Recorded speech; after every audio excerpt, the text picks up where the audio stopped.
Se dice que Chile y California. Let's say that Chile, California are twins in different hemispheres. What infinite horizon of opportunities does this brotherhood offer?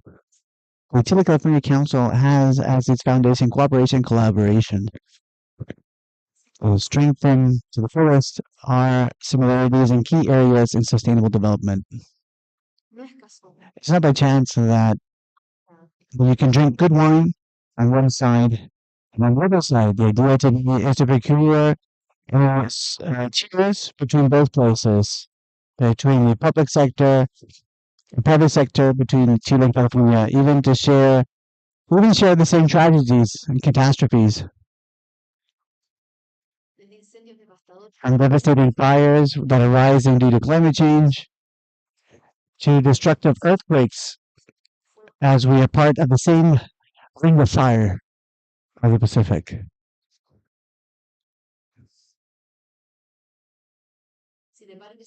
If it's in terms of parks, it's not by chance that Chile and California are leaders in the declaration of national parks and progress that has been made in conservation. Green symbolizes the scope of the partnerships that Chile and California Council appears to reach. A group of networks and positive impacts with a common roots. The certain belief that the growth has to be sustainable.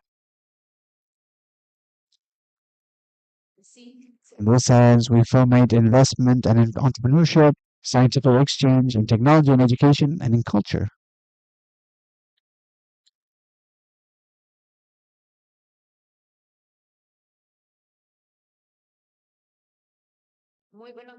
Morning. Well, first, I think the video speaks volumes of the relationship between Chile and California. We take the opportunity to thank Francisca Valenzuela, a Chilean singer who's based in California, who helped us with the narration of this clip. My name is Tatiana Molina. I'm the co-president of the Chile California board. I'd like to welcome all the attendees today to have a very exciting day from here on a very challenging issue, but full of opportunities of collaboration. To kick off, I'd like to start by greeting to everyone who visit us, to our authorities here, and our foreign guests. I'll start with Her Excellence, the Ambassador Bernette Mihan, Ambassador of the United States in Chile. Thank you, Mrs. Ambassador. Her Excellence, the Ambassador Beatriz de la Fuente, Chief of the Division of Latin, North America and Central America and the Caribbean of the Ministry of Foreign Affairs. Her Excellence, the Ambassador Juan Gabriel Valdez, Ambassador of Chile in the United States, and the Honorable Mr. Helmut Lagos Scholar, Chief of the Division of Science, Energy, Education, Innovation, and Astronomy at the Division of Science and Technology of the Ministry of Foreign Affairs. I'd also like to welcome to those that are visiting us from California. I'll start by greeting Helen Lopez, the Subdirector of Indigenous or Tribal Affairs from CAL FIRE. Thank you for being with us. Tania Berlant, Chief of the Firefighters Corps of CAL FIRE. Nathan Berkeley, Subdirector of Cooperative Protection Against Wildfires in CAL FIRE. Mark Gilarducci, past president of the Office of Emergency Services of the Governor's Office of California and current president of Emerging Global Solution. Ignacio Fernandez, member of the board of the Chile California Council. Thank you, everyone who accompany us today and that are visiting us. From California, we know it was 18 hours of flight and a very tight schedule as well. So thank you for being here. Very briefly, just to mention, the Chile California Council is an institution whose purpose is to strengthen the relationship and collaboration between both regions. Very concretely, it is to strengthen the exchange of good practices, of experiences and challenges in matters of strategy, science, technology, climate change, among others. In terms of history, the relationship of collaboration between Chile and California goes back to the 1960s. We are in 2024, but it is a long-standing collaboration. with the signing of the agreement as part of the John F. Kennedy Alliance of the Progress Program, the alliance partnership that consolidates in 2009 when Chile and California signed an MOU for collaboration at that moment led by President Bachelet and the then Governor of California, Arnold Schwarzenegger.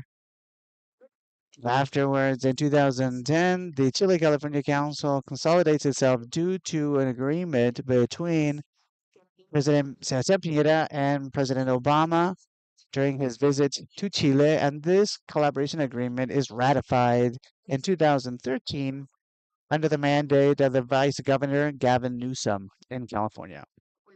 So therefore, this accounts shows the strategic partnership between our institutions of our country with the state of California. In 2015, the Chile California Council started efforts to create collaboration between CONAV and CAL FIRE, an effort that culminated in the signing of an MOU between both institutions in 2016, which is the main subject of this visit, which is to renew this collaboration agreement, and that had different milestones. For example, the signing of 2019 of the collaboration agreement between Cal OS, which is the emergency office of the governor's office, with the ONEMI back then.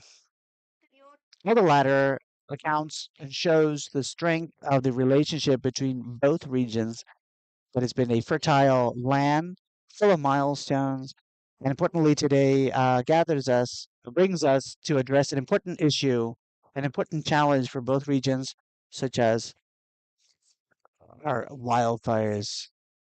To start the day, I'd like to invite for the opening remarks to the Mrs. Ambassador of the United States in Chile, Mrs. Burnett Miham. Thank you.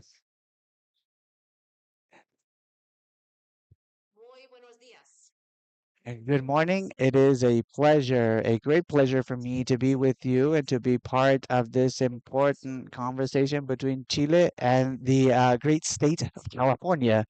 It means a lot to see individuals and teams gathered here today to learn from the experiences of others from the CAL FIRE team, including the Chief of Firefighters of the state of California, Daniel Berland, Setup Red, Ambassador Vandes, my friend in Washington, the Executive Director of CONAV, Aida Vandini, if she's already here. Thank you to Tatiana and to the Council for organizing and gathering us today and to do so much to foment a closer cooperation between Chile and California. If you go by our embassy, you'll see Partners for a Better Future enshrined in large print and a sign and the building. The meeting of today and the work that everyone here is doing together demonstrates the depth and the impact of this partnership. And it goes beyond the executive power of our federal government, reaching through our nations, the state levels, provincial and municipal levels. Even more so, deepening relationships between people that connect us. In October, the Undersecretary of State Kirk Campbell gave the welcome to the Vice Minister of Foreign Affairs, Gloria de la Fuente, to Washington for the high-level dialogue between Chile and the United States. On this occasion, for the first time, the answer of disasters and sustainable development were the main topics of the discussion. I Public officials in our government exchange information on how we can cooperate in the future to prevent and respond to the devastating effects of natural disasters such as wildfires. We concluded that session with the announcement of the Office of Humanitarian Aid, USAID, of a commitment of $400,000 to expand its program in prevention for risks against wildfires here in Chile that provides training and technical assistance to Chilean officials and organizations at a community level. If you allow me, I'd like to highlight the additional work that USAID has been doing to strengthen the capacities in prevention and response to wildfires here in Chile.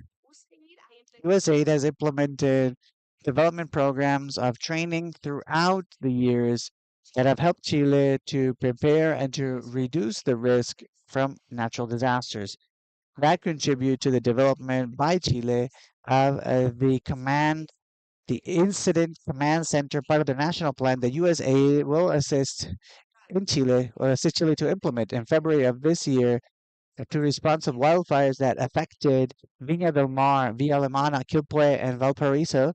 The United States donated a total of $2 million through USAID programs and from the Department of Defense of the United States to provide equipment to combat wildfires and personal protection or PPE equipment for firefighters, heavy machinery to help the Chilean army in its response, as well as support to families and communities that were affected through Caritas and ADRA. This included cleaning kits, multi-purpose cash, direct transfers, and other supplies for emergency, as well as socio-psychological support. U.S. aid experts visited Chile to work directly with their counterparts to provide humanitarian aid and support, psychosocial support to those that were most affected by the tragedy. The United States also brought technical experts at early this year to Valparaiso and Rapa Nui from the National Forest Service to train Chilean officials on how to detect the origins of wildfires. Not only the activities between governments play a role in these as key services, private companies from the United States also have shared with the Chilean government and share their experiences. An example of this, ANZE, an American company of quick analysis of DNA, has been working in Chile since the terrible wildfires of from early 2024. The company brought some of their team and helped Chile to identify the remains of almost 100 victims that Chile could not identify during the response to the catastrophe, providing closure to families and a vital assistance to the Chilean government. These type of cooperation between public-private entities is an example of some of the pillars of our solid relationship with Chile and how we can maintain them connected during moments of greatest need. I would like to convey my huge admiration for the work that firefighters, CONAT, and Senapred, and other teams from humanitarian aid provide to communities that are in danger. And I'd like to thank the unattainable and exceptional work of those women and men during the work during times of catastrophe. To conclude, as President Biden said earlier this year, we are committed to be together with the Chilean people during times of crises. We also have a partner in California, and through sharing our collective experience and we are partners, we will be better prepared to face the challenges of the future. Thank you very much.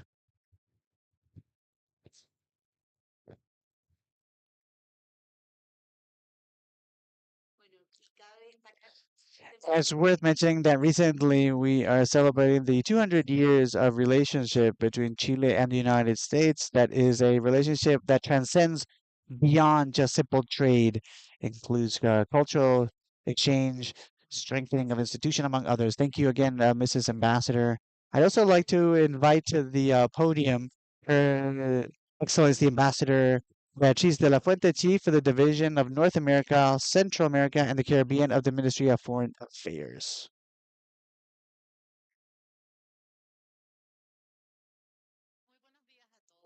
Morning to everyone.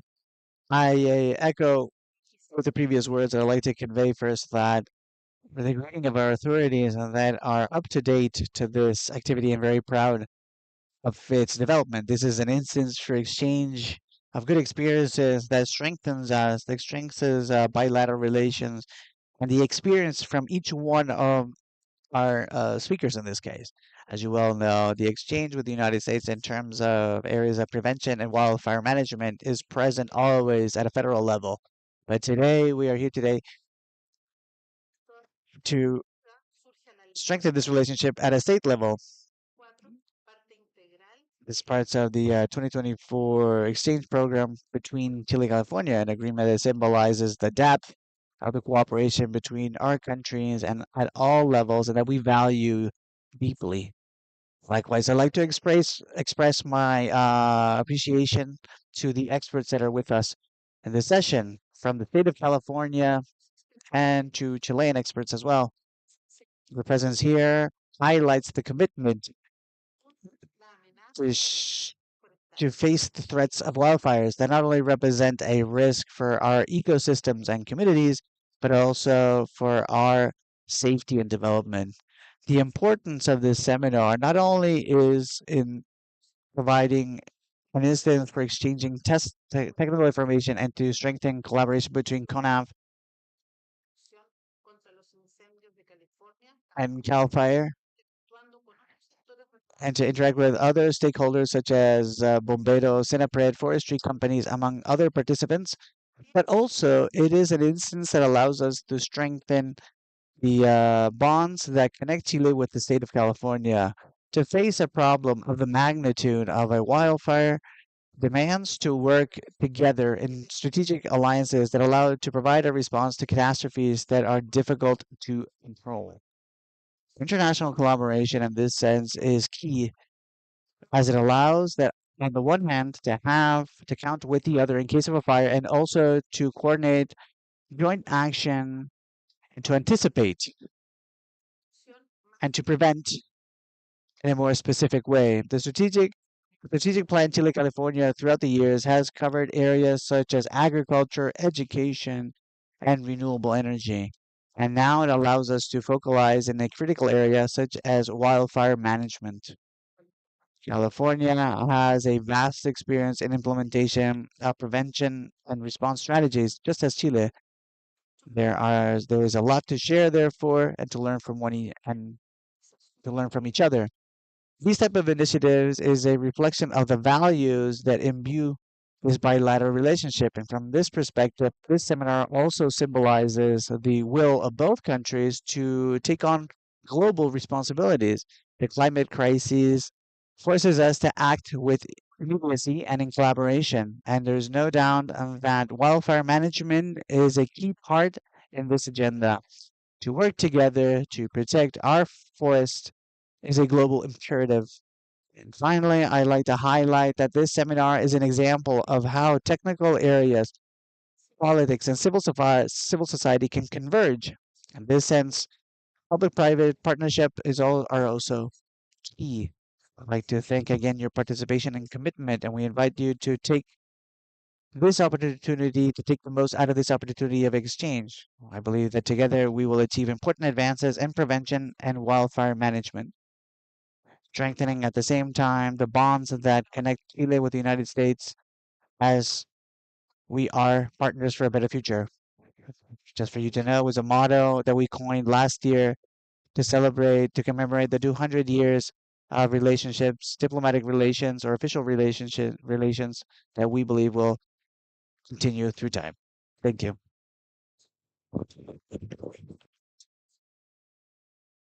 Thank you very much, Ambassador. And now I would like to invite you to see a small message from Washington, D.C., from the Ambassador. Good morning, everyone. Ms. Bernadette, Ambassador of Chile, Tatiana Molias, President of the Board Chile, California, and member of the CONAF and the organism that participate from all the different ministries. A very great salutations to everyone, and in particular to the ones who came from California, in particular from the forestry and fire department. It's a great pleasure to welcome you today and to start this work that began a long time ago, both in Chile and California. It was an instrument since the 60s to build a solid friendship and collaboration between both territories that are so similar that has taken us to be natural partners for international partnership. This relationship has grown through the Council Chile California that was developed and has developed many different areas like the decarbonization, biodiversity, and the climate transition. And it's part of the international commitment of Chile, but also as part of the agenda that it has with national challenges and to mitigate the emergencies like the deforestation and the climate change that are affecting on the forest park and then the different situations that are affecting both areas. And that's why since 2016, the CONAF and the CAL have signed a MOU that is now being re-signed for a new collaboration starting 2025.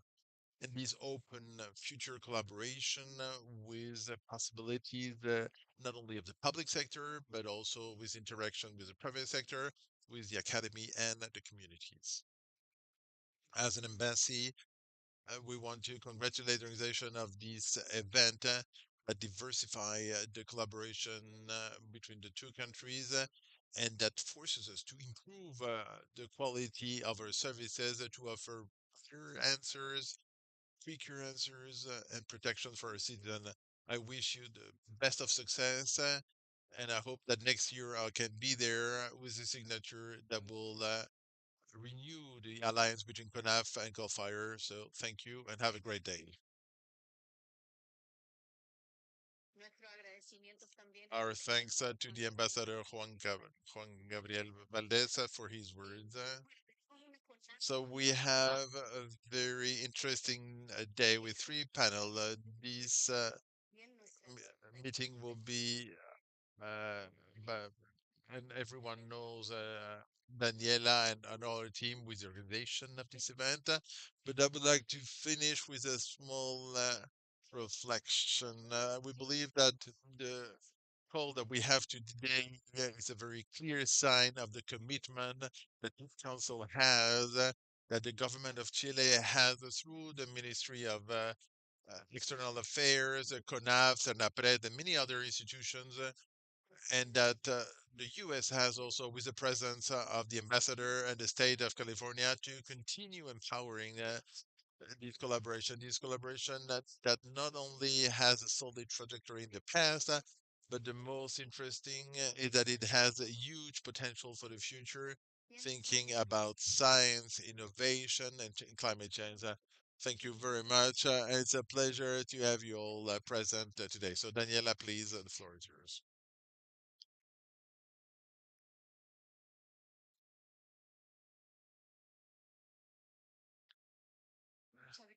Thank you very much, Tatiana, and thank you very much to all of you for being here.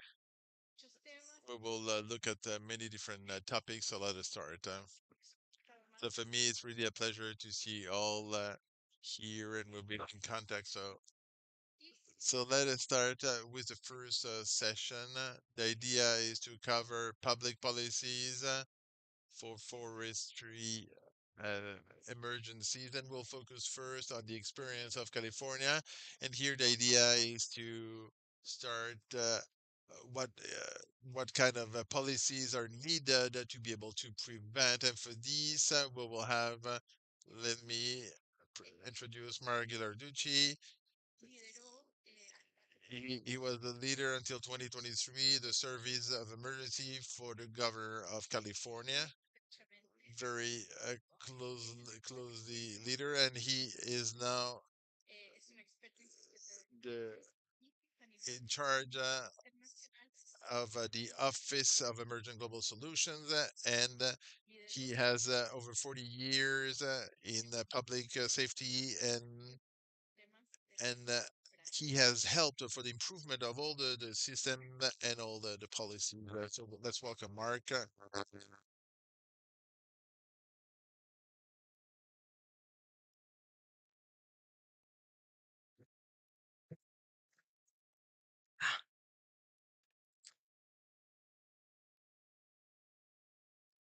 Buenos días. Happy to be with you today here back in Chile.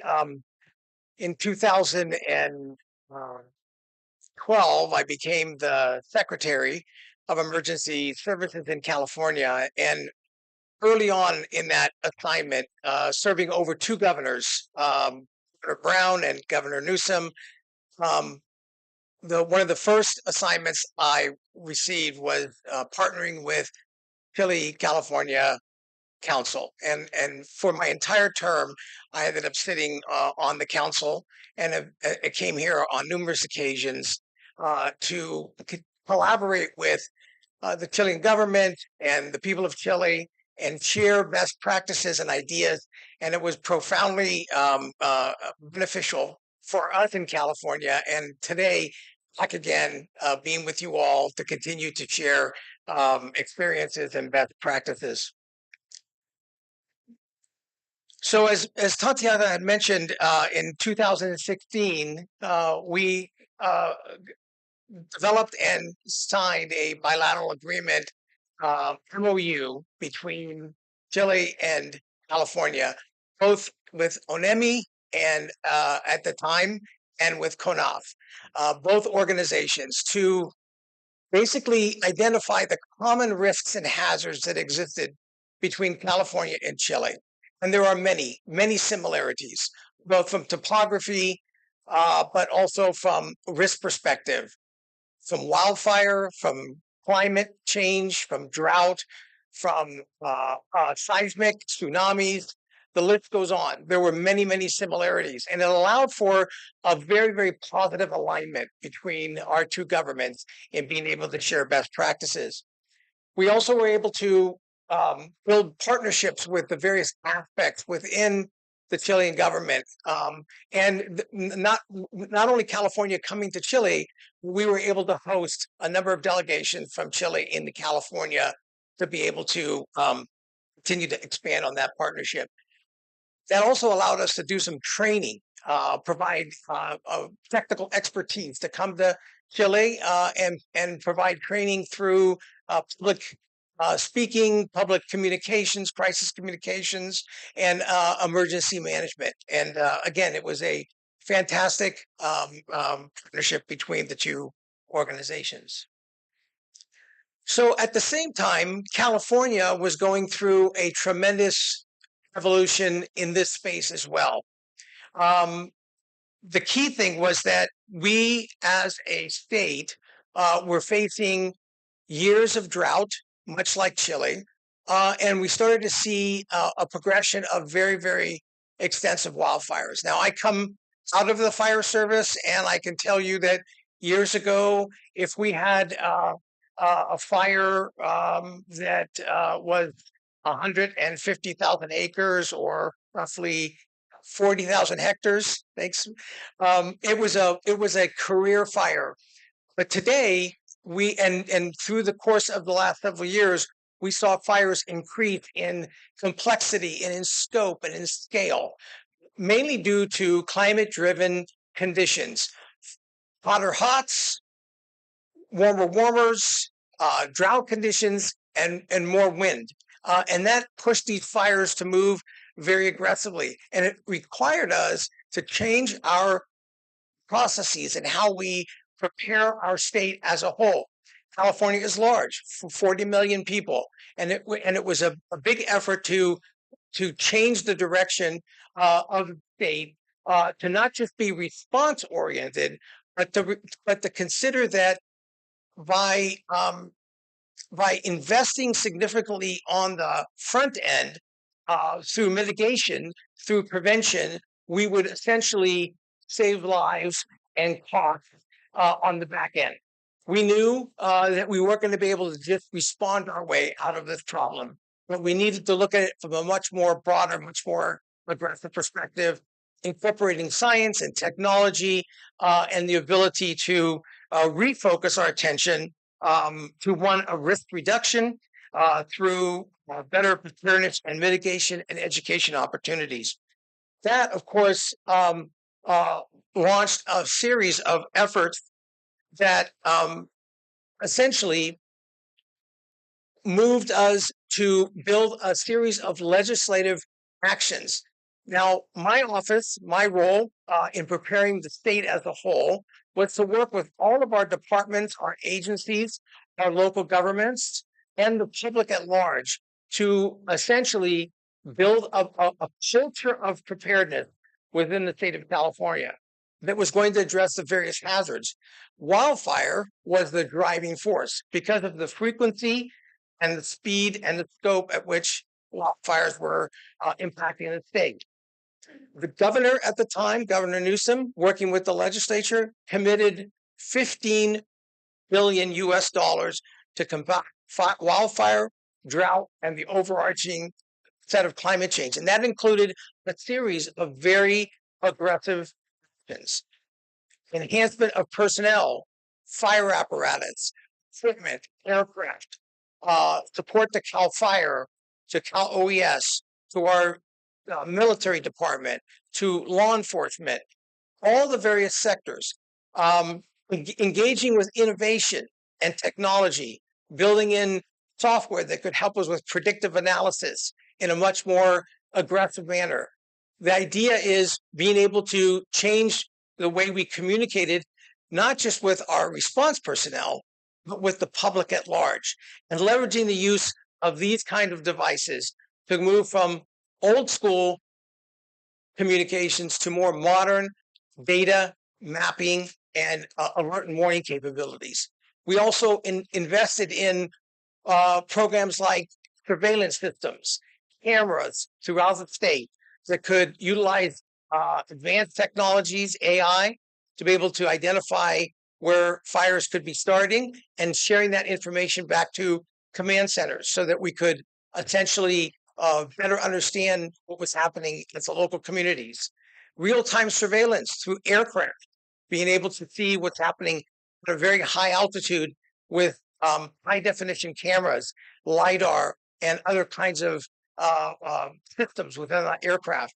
And ultimately, building a wildfire threat intelligence center that was modeled off of the National Hurricane Center, where we could essentially see fire weather being developed days or maybe even week out, be able to then take all of the data and the technology that we were seeing and be able to turn that into an alert and warning through issuing a red flag warning, being able to pre-position assets or possibly pre-evacuate the community. This, of course, could not only be from a response or a responder or a government aspect, it had to include the public. So there was a significant amount of public-private partnerships and the engagement in the public to retrain them in being part of the solution and an empowerment of the public to be able to address their own safety and security during these times.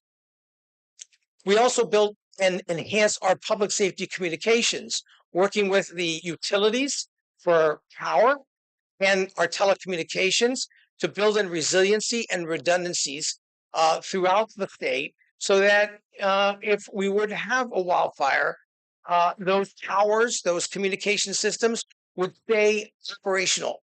And that could be through battery backup or fuel backup or capabilities where there's defensible space around those telecommunication systems.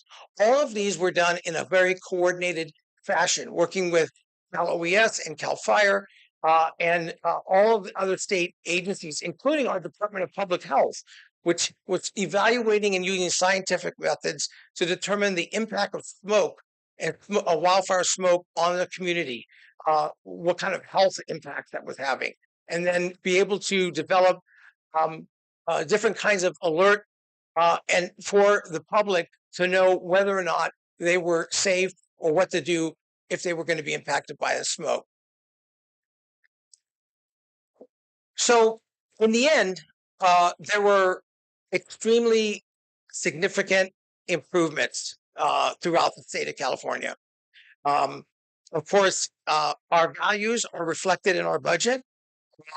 The commitment shown by our legislature, there were many pieces of legislation developed and new regulations developed that essentially got all of the public and private entities going in the same direction.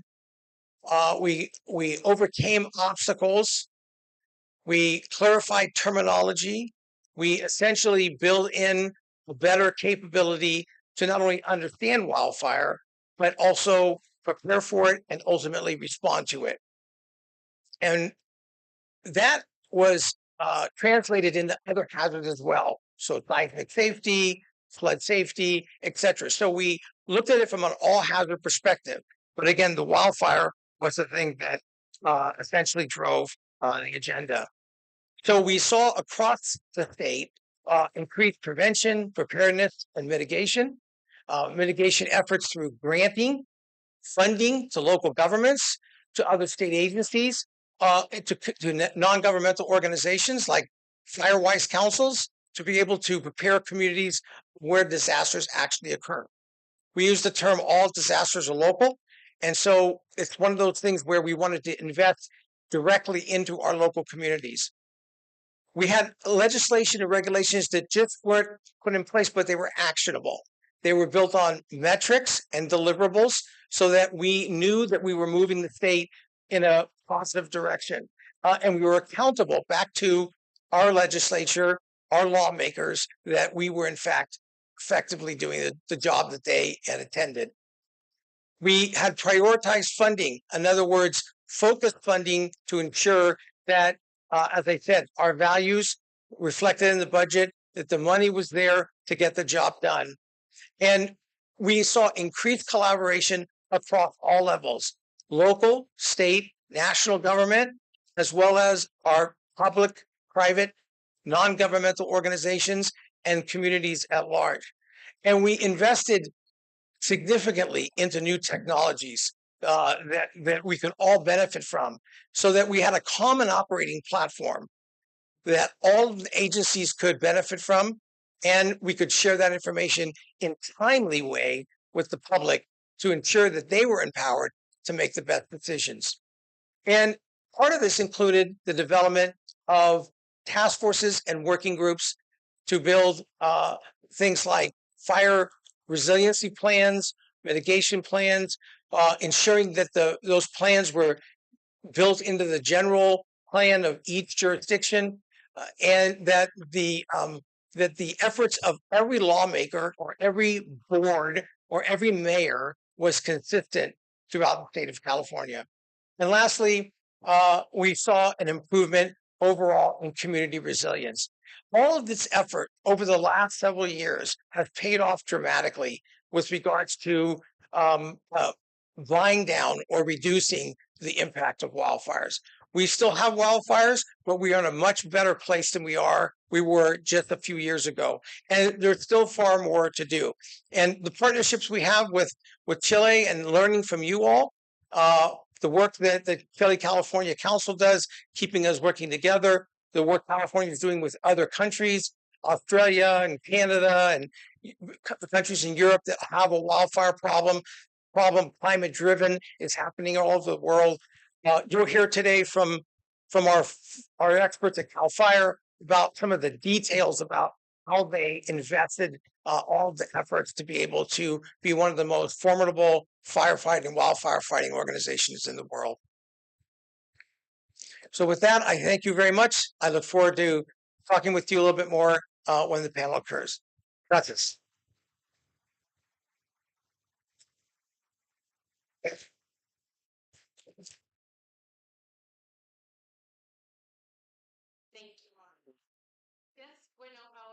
Well, now we'll move on to our panel. I'd like to present, obviously, our moderator as well as our panelists. Welcome, Catalina Undurraga. Catalina is Executive Director of eTrend. That would be the Institute for Resilience Against Disasters, political scientist with broad experience in innovation projects and international collaboration, including projects with the EU. Welcome, Catalina. With her together, we also present Jorge Saavedra. Jorge, please, welcome. He is the Manager of Protection Against Wildfires at CONAF. a forestry engineer expert in the use of satellite technologies and simulation systems for the analysis and prediction of wildfire behavior. It's a huge topic. And part of the CONAF team with whom we are developing this alliance. In addition, we have Miguel Ortiz. Welcome, Miguel. He's the subdirector of emergency management at Senapred. His focus has been emergency management, including earthquakes, wildfires, and volcanic activity. Welcome, Miguel. Thank you for being with us. And finally, we present Scan Bolt. He is the director for emergency at Desafío Levantemos Chile, a journalist with broad experience in the response to emergencies at a national level. He has been at Levantemos Chile from its beginning. In particular, has been present in 27 emergencies in Chile and 4 abroad. Welcome, and I think we can have a better panel. And finally, Mark Gilarducci, who already started the presentations today. Catalina, floor is yours. Well, thank you, Daniela, for the presentation. I'd like to thank the Chile California Council for this invitation to moderate this panel. In addition, at this home that for me is very familiar, as I had the opportunity many years ago to have a long internship at the Ministry of Foreign Affairs. I'd like to thank our panelists, whom I know. I know half of them at least. The other half, we will meet them now through our questions. Very obviously interesting, everything that was commented before in the opening remarks, but as well as, of course, the presentation that Mark made, especially in the situation that we find ourselves in Chile, where some years ago we started a transition in terms of our institutionality and regulations with the publish of the law that creates the National Service for Prevention and Disaster Response and the system, CENIPRED. And with that, a series of instruments that as a country we have to continue to develop and produce. And it's impossible to do this without collaboration. At least that's what international frameworks postulate from the UN, among others. And today we will discuss that and in what way we can contribute from our different areas and our different disciplines to create public policies that are supported on technical evidence, but also incorporating this vision that is key to be able to improve the quality of our lives in California, both in California and in Chile. I'll start then by first asking a general question to each one of our panelists so we can start the discussion. The idea is to open an instance from questions from our audience here present. First, I'd like to ask, in a general sense, what is the main gap that exists today regarding public policies for risk management of wildfires? This considering that here we have panelists that maybe are focused on some specific stages of the disaster risk cycle. You can answer also, of course, from your own area of expertise. Jorge, please. Thank you, Catalina. I'll take the opportunity to thank on behalf of CONAF the invitation and everything that the Chile California Council has developed, with whom we have worked to be able to develop the seminar together with Daniela and part of the team. Tatiana, we thank you as well. Unfortunately, our director could not be here today due to an unforeseen event, but we are very, very well aware of the importance of working with California and CAL FIRE. Regarding the question, what's most important is to continue to strengthen institutionality and emergency management. With the progress that we made with CENIPRED has been a very important step. The publishing of the Incident Command Center for Emergency Response is very important, gives us a very important support to work. But we have to strengthen our institutions, CONAF, for example, in areas in the future Center 4, and the importance that this will have in creating public policies in all areas prevention and fire control. It's important to have a national plan for protection against wildfires or for wildfire management that includes prevention plans at a national level. Those will be very important steps that will strengthen the policies with which we can manage our territory from the public sphere and the private sphere. Let's remember when there's an emergency, we all work together between CONAF, between private companies and volunteers. And in prevention, the same thing. Coordination is becoming more and more detailed and closer, but we need a stronger institutionality with policies that can help us to perform these actions. Thank you, Jorge. Miguel, please. How do you see this from Cinepred? Well, thank you. First, I'd like to thank the invitation on behalf of our director, Alicia Sivaren. I'd also like to thank institutions. As said at the beginning, as Mark said, we see public institutions, volunteers, municipalities, private companies. This shows the results of the new law, and this focuses on three areas or scopes of action that correlate with modernizing the GRD system we have. We have to work towards a more robust system. We are even advancing, and I'll take the opportunity to thank iTren. We have a system called EMMA that is installed in 4 regions, modernizes the work done with wildfires. Processes that would take an hour, hour 20 are taking 25, 30 minutes. And that is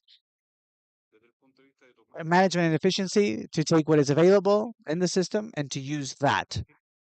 We also build partnerships. We have to work together according to the law to sign partnerships with each one of the institutions that manage disaster risk in Chile. We signed the last update a protocol with CONAP not only aims to how to respond between both institutions, but how do we add private companies?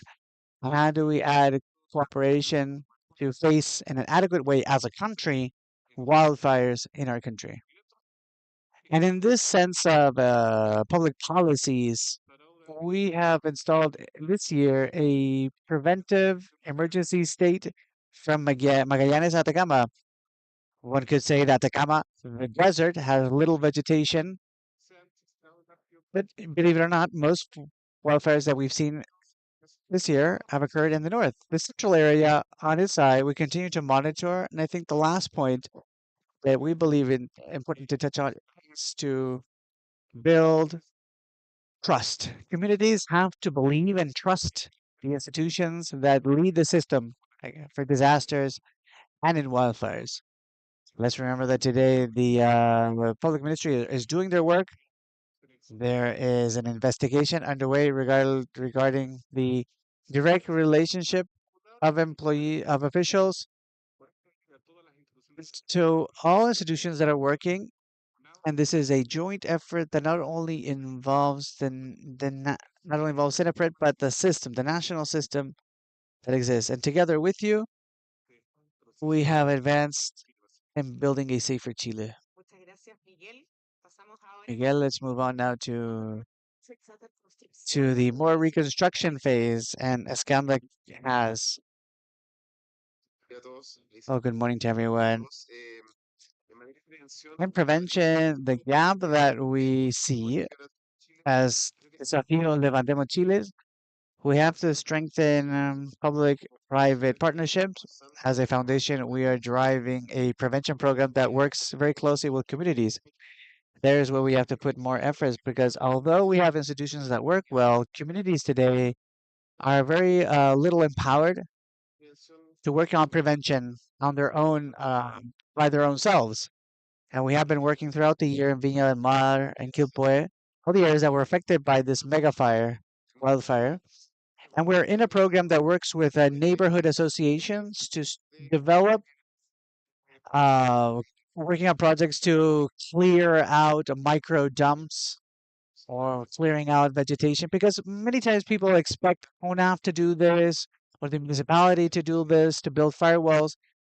But we believe we also have to empower communities so they can take matters into their own hand and to be part of the solution and to start to work concrete work in prevention. That's where we're putting our efforts with civil society and to empower communities to work towards prevention.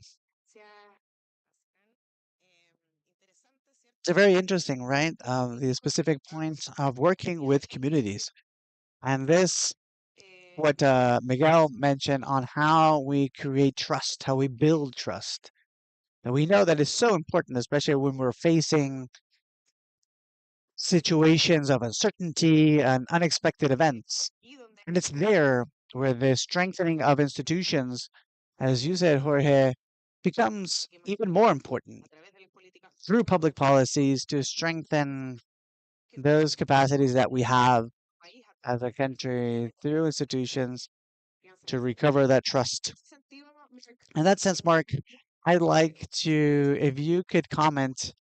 You said a lot in your presentation, of course, but maybe you can deepen more on what you've seen here in Chile.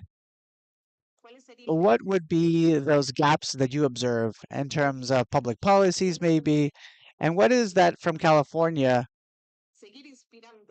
What could California continue to inspire a country like ours?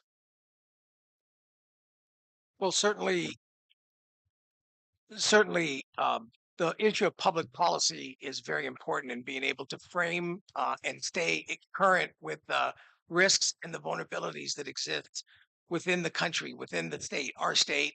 Um, Being able to make sure that um, communities, we call the effort a whole of community. That's public, private, non-governmental, faith-based, tribal or indigenous peoples, to bring them together to continually work to incentivize their efforts, to provide them with policies or regulations or guidance that makes them consistent in the way that they're approaching their planning, their preparedness, and their mitigation.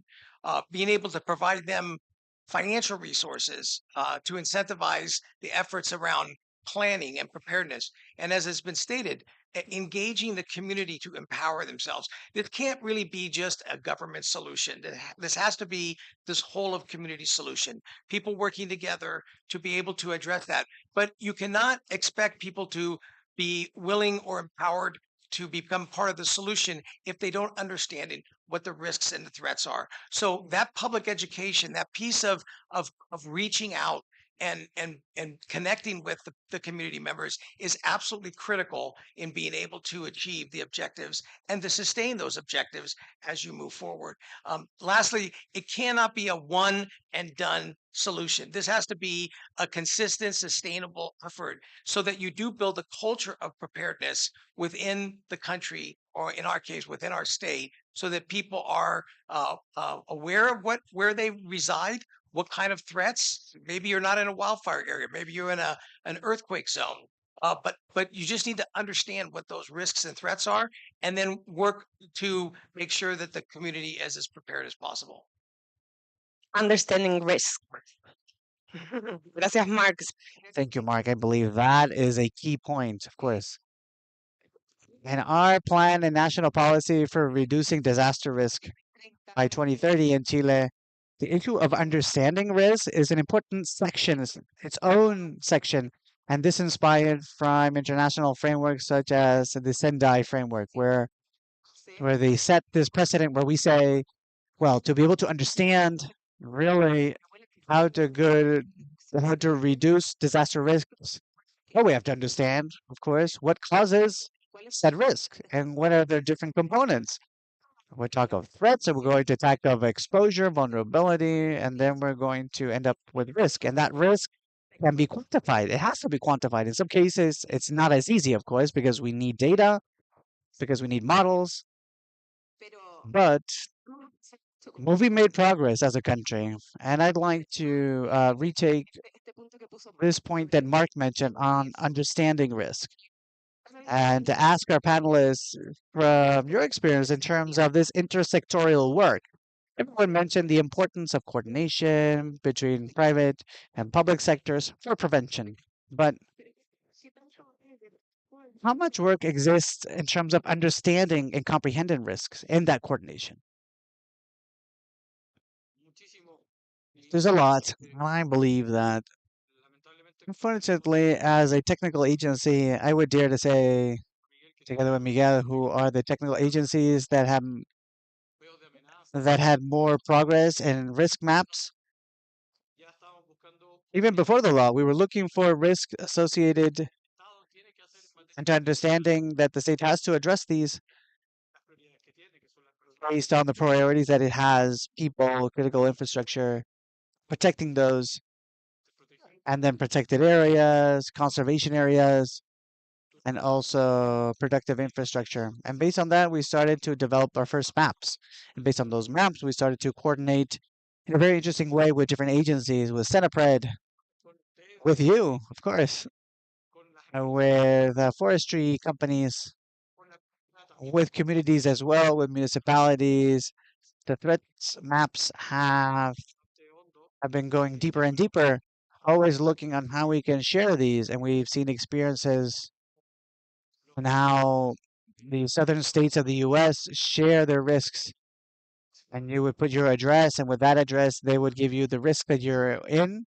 And now they say, if you want to see how to mitigate this risk, you can go to all these web pages to start to understand what can be done if you live in a high risk area for wildfires. So coordination has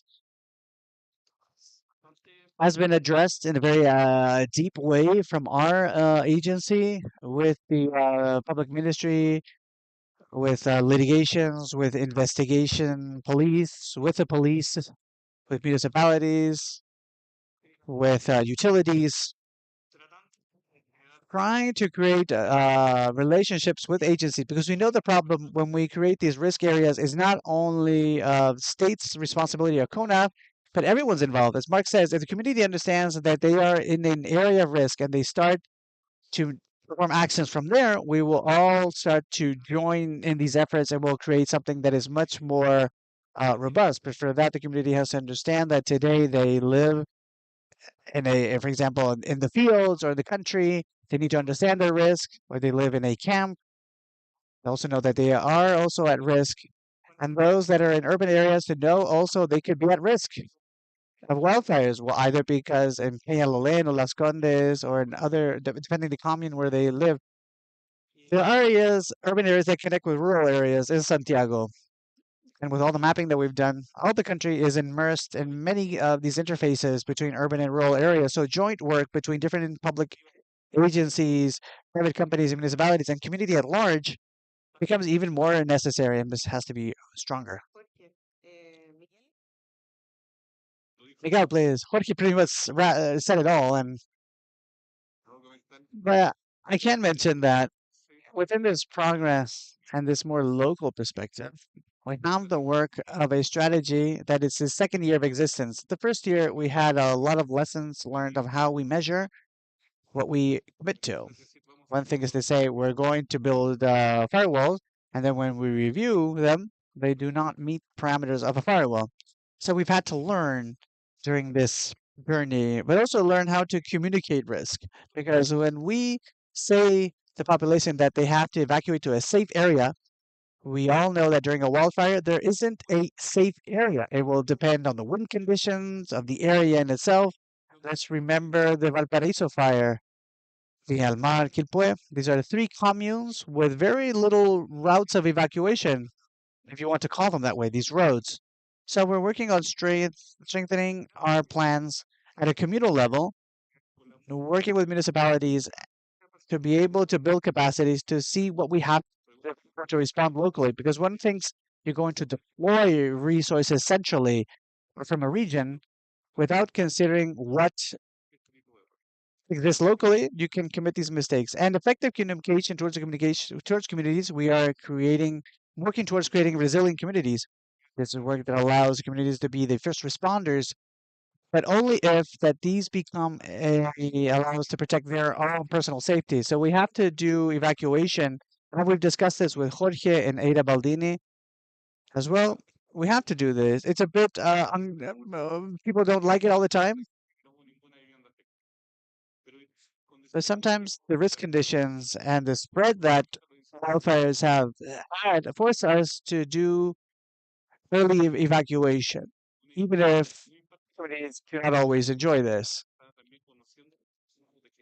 And the community is also knowing more about these instruments. Many of you have probably received, and I hope in your visit do not receive this, the emergency alert system that are sent to mobile phones. This is something that strengthens local work. It's not the only thing that triggers an evacuation. And this is what we've tried to explain to communities. This work starts locally and flows then nationally.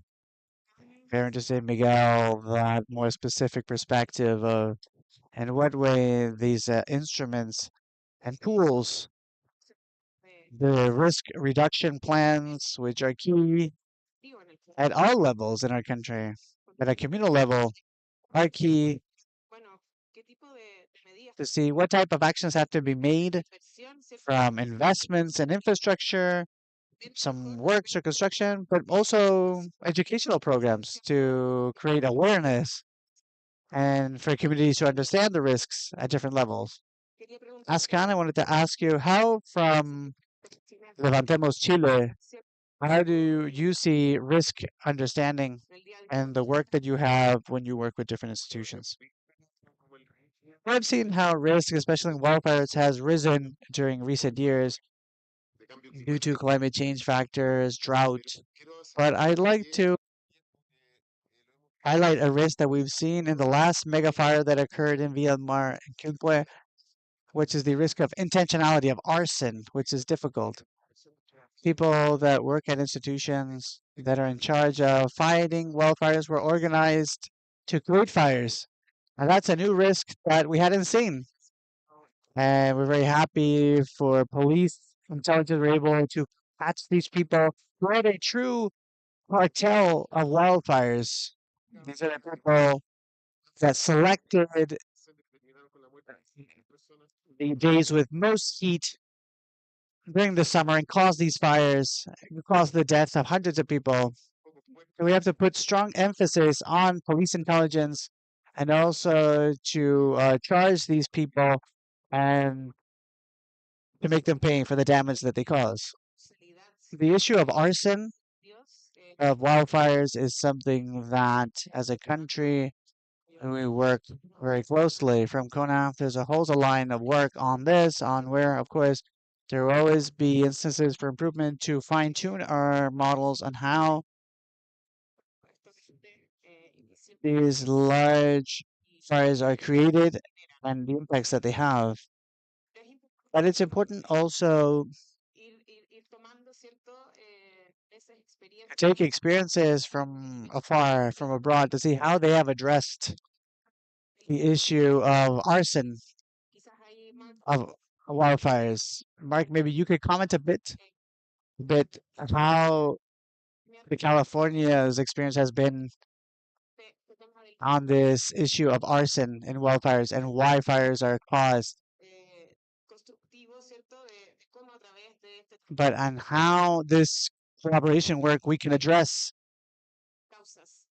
arson as a cause for wildfires. Later, Chief Berlant from CAL FIRE, who is the state fire marshal, who has the primary responsibility for arson investigation. We'll talk a little bit more about this a little more in detail. But we do see arson as a cause of some wildfires in the state of California.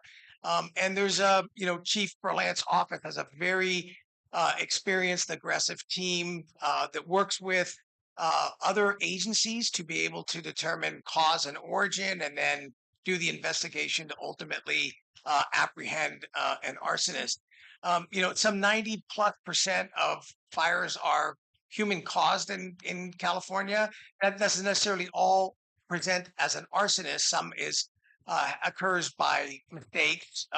People create sparks from different kinds of machinery or possibly dragging a chain behind a car or parking a hot car on dry grass. Those are all conditions that humans end up causing, or we may get utility lines that fall and create a wildfire. Those were all caused by human mistakes of some sort or another. Um, but the specific, we see far more of those than we see specifically arson. But arson does occur within California, and like as I said, Chief Berlant will probably talk a little bit more specifically on the details around arson and how they go about arresting those folks and being able to address that within the state.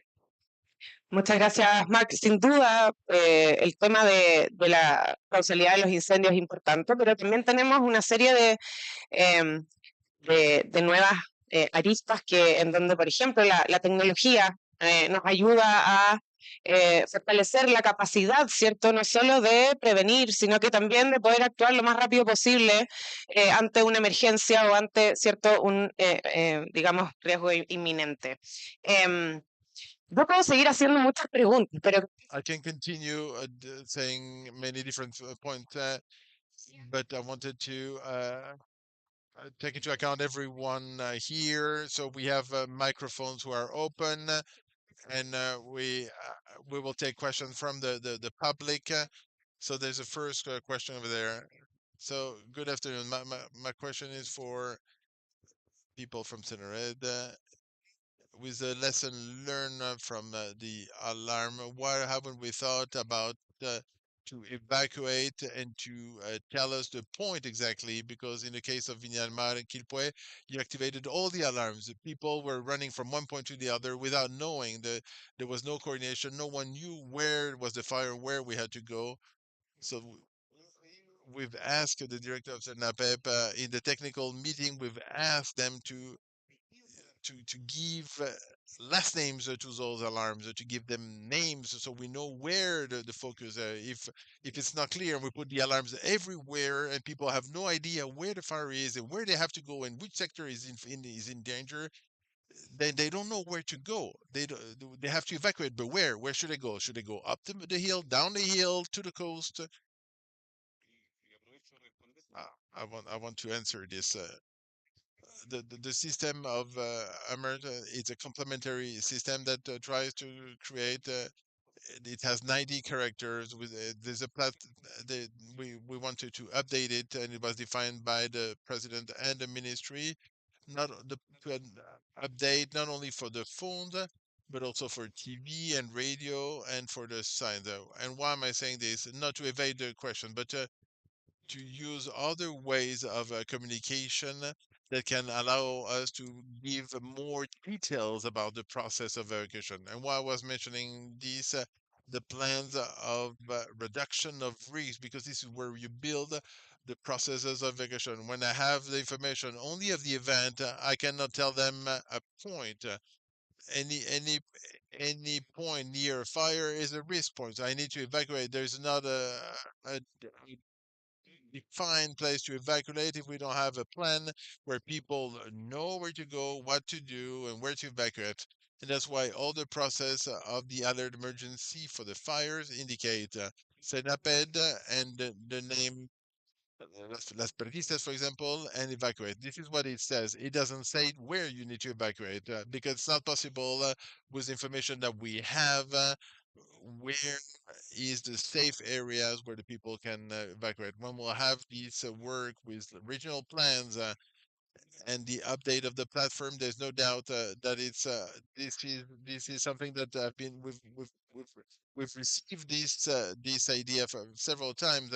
And why don't we have a place that go to the soccer field, or go to the hills, because we don't have the capability yet to we don't have the point of encounter. Or and what we also want is to make plans of processes of training that we can do the same way we do it for volcanoes or for tsunamis. But we need to increase the consciousness for the community, and they should know how to face them. We need to train them, because every alliance for the preventive evacuation or the institution of the government that allows to do the evacuations were done, and still there's population who do not evacuate. So this is complementary to this evacuation plan. But there is no doubt that this update process needs to be accompanied with a plan that allows the population to know where to go, because many population who are in the risk areas are not people who live there. For example, go to the Miguel field, they might not know that field. So we need to have communication tools where the population will know and take preventive action. This is a tool complementary, and we've been working it on several line of work that we want to update, but it should also work. It's not possible to create a tool only thinking from the national or regional level. And this we've talked with the Senapred in Valparaiso, but we really need is to find spaces and instance where the municipality be part of this communal work. There's not who is guilty at the end if we have loss of homes or of life, and hopefully we won't have them in this period of 24-25, but we need to work together and to articulate it. But we agree we need to improve our platform, and we're working on it. Today, with the tools that we have, we cannot define a safe area in a first instance, and then once we are working on the fire, then we can start deciding places. So, thanking the question and answer, I would like to ask Mark, how do you face this in California? What's the experience that you have in relation to this evacuation and the system of alert and the early alert and those messages specifically to the citizens and the communities in those cases? So this is a very good question, very complicated procedures. But we learned in California that it's very important, similar to Chile, in that we break the state up into regions, and then within each regions are a number of counties. Within each of the counties, we have communities, and the communities work to build zones that are essentially evacuation zones, right? The idea is that, it's incumbent upon the government to work to meet people where they're at, right? We want to get to the community, meet with them where they're at, educate them, so that they maintain the trust in government. This is very important because when they're told to evacuate, we want them to be confident that the directions that we're giving them are the right directions. Part of that is that each of the communities, in the case of California, a lot of private sector companies work with government. They're funded through mitigation grants and other kinds of granting, but they will go in and develop evacuation plans for that community. They look at the inventory of all the potential locations that could be collection points, whether it be soccer fields or football fields or schools or hotels. They look at all of the potential capabilities so that depending on what direction the wind is blowing, what direction the fire is moving, they have primaries and secondary and tertiary locations where they could direct people to go to. And this is important because while you're moving people to that location and people are going to those evacuation zones, and sometimes the evacuation zone is outside of the community. It's in the next community, right? Maybe the fire is too broad in the community specifically, so we want to move them to the second community. So the collaboration between communities within a region is very important. And it's important to know what the inventory looks like because when you decide where you're going to move disaster survivors, evacuees, you may need to support them with special access and functional needs capabilities like special showers for disability or rooms or kinds of food, right? Communications capabilities, power stations to back up their phones, etc. Right? So you want to wrap around services. That all takes significant coordination, and you cannot determine at the time of the incident, sort of develop that on the fly. So you need to have kind of a playbook, and you need to look at the inventory and the potential depending upon where you could send folks, and then the training should include communities. What's the primary and secondary and tertiary evacuation routes, right? We want people to know, and we train our communities that, you have your primary evacuation route, but what if that is blocked? What is the secondary route? Where would you go? What does it look like at night versus in the day? Because it looks different. What happens if there's a lot of smoke? Right? And so part of this is also us trying to utilize all the new technologies that we have to be able to determine what the potential for the wildfire is in that area. And ultimately what we'd like to do, and we strive to get there, is to move people out of harm's way prior to the fire really taking off so that the firefighters have the focus of fighting the fire and not doing rescue. And we depend very, very highly collaborative with law enforcement because the law enforcement agencies in California have the primary responsibility of making sure that the evacuation takes place. So there's a very, very strong collaboration between the law enforcement, the fire service, emergency management to be able to do that. And then ultimately at the centers, depending on where we send people, we have organizations, non-governmental organizations like the Red Cross, departments of social services, other NGOs that can come in and provide support services for the folks that have evacuated. Once they evacuate, it you can't just get them to an evacuation center and leave them. You have to continually inform them, provide them updates. What's happening in the fire? When can they get back in their home? What are the conditions like? So you want to empower them as well to be as informed as possible to help you through that process. And this is an evolving program for us. We're getting better at it, but we've mapped most of the state now. We know where when a fire occurs around a community, where potentially you can send people, and all of that is trained regularly with the local fire units, with Cal Fire units, with our emergency services departments, so that everybody is on generally the same page when a fire occurs. Gracias, Mark. Thank you, Mark. So it's essential this coordination, constant coordination, and this information and coordination of what is happening on a proper way. As so, this is one of the lessons learned here. So let's continue with the questions from the public. I think there is a microphone over here. Go ahead over here.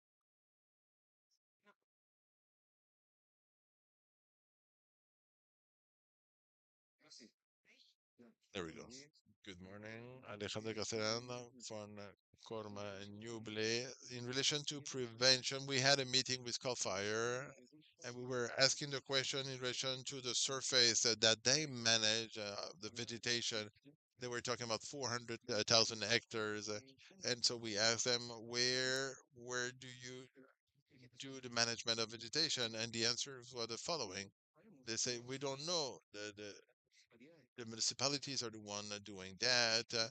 So completely decentralized. What I want to go, what we've learned in BioBio is that decentralization of the prevention and the importance of the municipal institution to work at the three acts for the early alert, the community, prevention of ways also, but also the society and the communities and the neighbors organizing what we call the community committees. And you've mentioned the neighbors committees.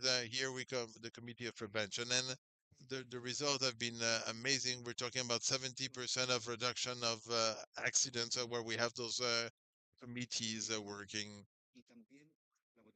And also the important that the mayor is working on prevention. So the question I want to ask, as a public policies, the big challenges that we have is to be able to decentralize the prevention, and it should be from the commune up and not from top to bottom, from far away. And so in relation to the prevention mitigation plans, because we've heard in the press a lot that the municipality who have those plans already built, and I want to know how many of those in Chile are done by the municipality and approved by Senabrem, and how many are actually implemented. It has to do with what I was mentioning.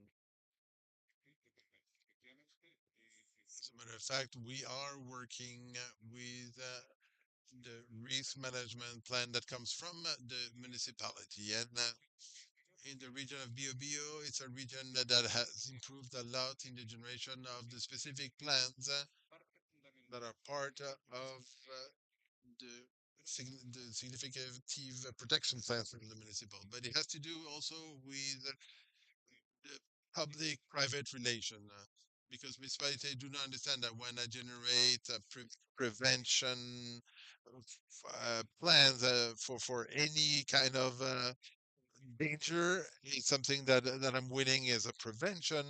So you invest $1 in prevention, I get four back, etc. But here, what I wanna maybe that's something that will answer the law 2301 is not only answering this, it tries to create a prevention, and this is the main focus of this big change of a law that was just a framework that was where you could do, and now it is an indicative. And it creates a obligation of their own plan of risk management, and they have to build it with the communities and looking at many variables.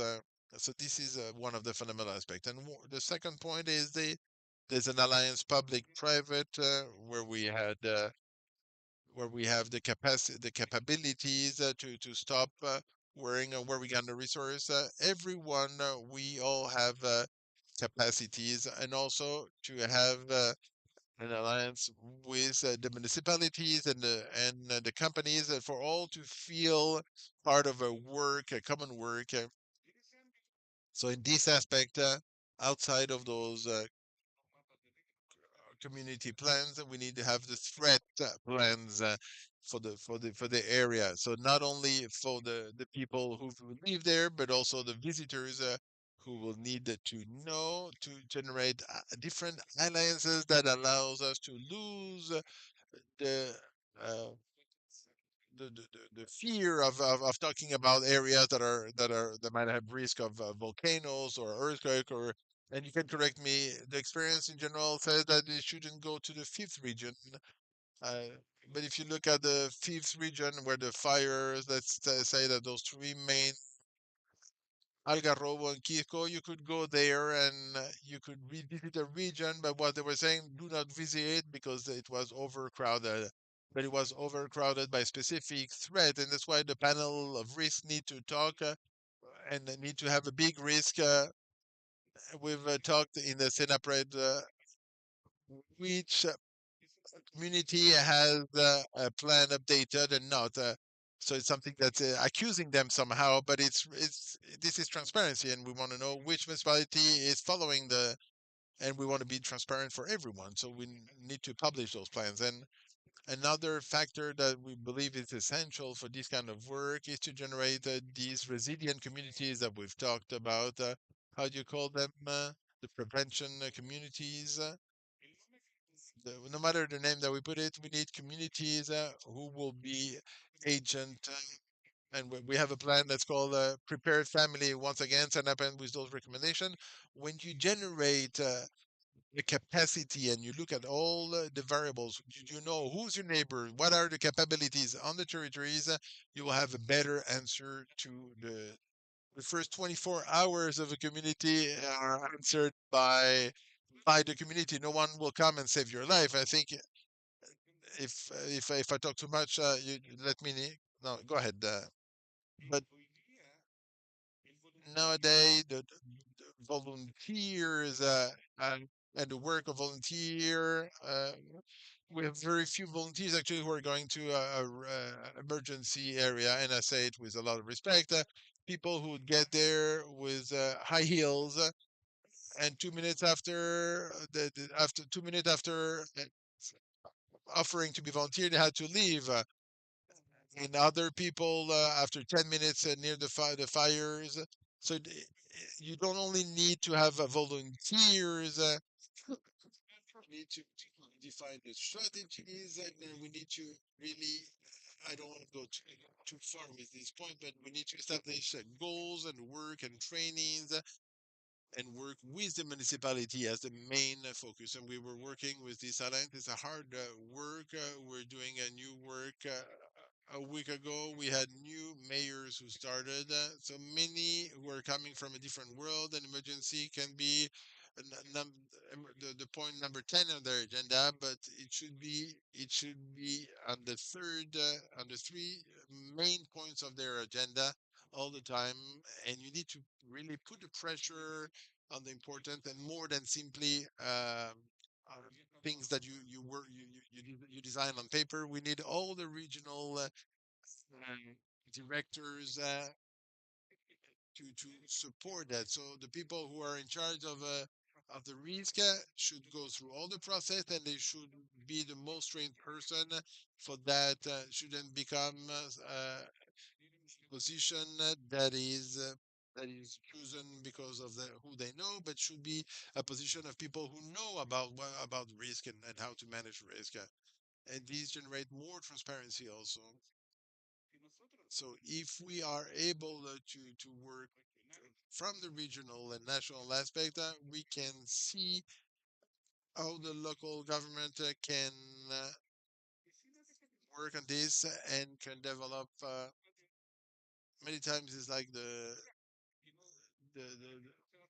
if if you're punished, you go to a certain point. But no, this is not the idea here. We're not trying to punish. We want to work for the well-being of everyone. So this is a strategical alliance with every institution of the state, and I hope that truly all the mayors, if you can edit it, only put this part. We need a lot of collaboration and support, not only for the national service, but also for Sanape and for every people who are here, because it's really a topic for the whole country, and it's something that should start from the local. If I haven't answered your question, I can take another 5 minutes to try to answer your question. Thank you very much, Miguel, and thank you for the question. I would like to highlight all the work that has been done to develop those methodologies, to create those risk map, and they're multi-threads. The process where we are as a country is a process that's very complex on how we integrate information that comes from different aspects. How do we harmonize technical criteria? How do we get to consensus on what information, specific information, can show, for example, that someone who is in charge of the municipal level for the risk can use information to build their own plans of risk management facing the disasters.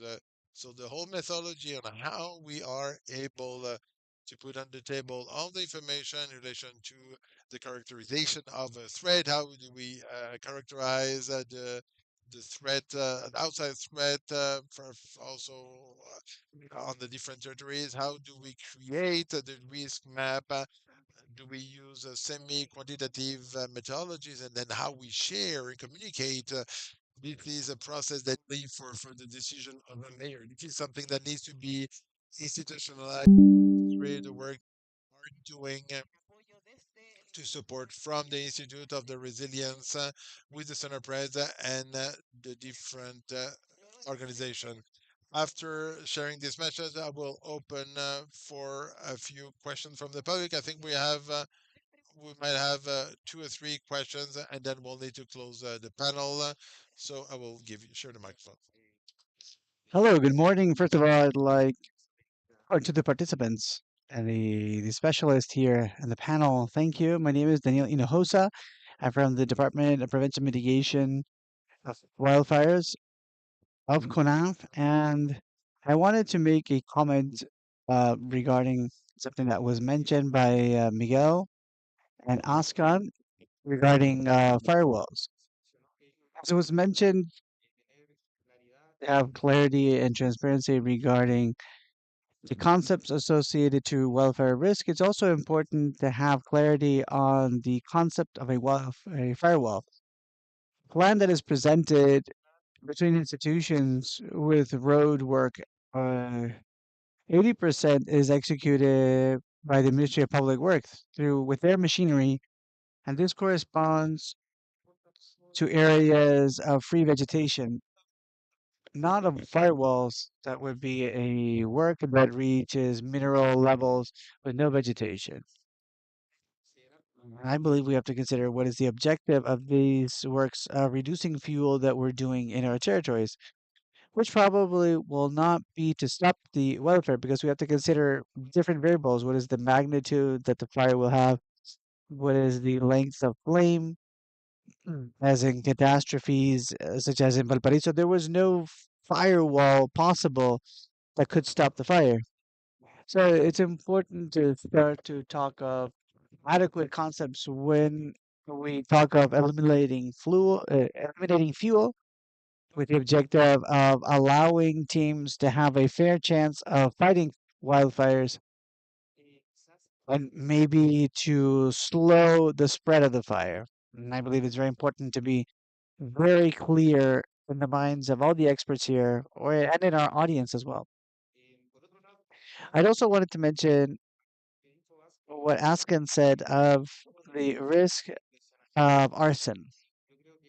I do believe it is an important risk that we have to address differently than when fire prevention is normally addressed, but the results show from the investigation, they tell a different story. They say that 60% of wildfires are caused by negligence by civil society, and that negligence has to do with territory, with lack of oversight in some areas. For example, burning trash in rural areas, of other actions done by people that are living in more rural areas. So to say that the main risk that we have today is in arson, I believe it's a bit misleading based on the data that we have collected through the years. And regarding the previous intervention of our colleague from Korma, also to mention that from 2018, we've been working on prevention plans at a communal level that are sent to each commune, indicating preventive actions and opportunities and where mitigation work should be performed, identifying interface areas. But the question now is, with this new law that exists that provides that responsibility of having a disaster risk plan in municipalities, who will inspect it? Because what is the purpose of having identified the problems in our country for 70% of communes that are at risk of wildfires if there isn't an agency that inspects and helps municipalities to include in their annual budget this type of plan? Within disaster risk, what's most common, or what we see more commonly, are wildfires. Something that I forgot to mention about firewalls. Also to say that we can't perform firewalls in everywhere. In the interface of Valparaiso, if you go and you develop a 25-meter firewall, what will happen then? Probably we'll have new camps or illegal squatters that will start occupying those areas.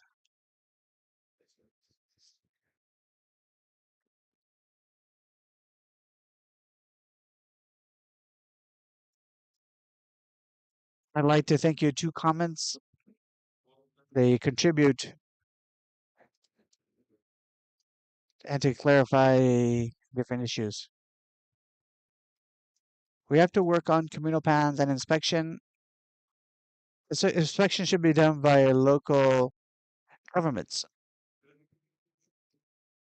But we also have to do how to create instances of eradicating or displacing really those communities that are exposed to risk areas, where we've even removed some of these localities which are illegal settlements. But in terms of local governments, there in some places you cannot resettle people where people have decided to live and decided to live in areas that are at risk in these areas.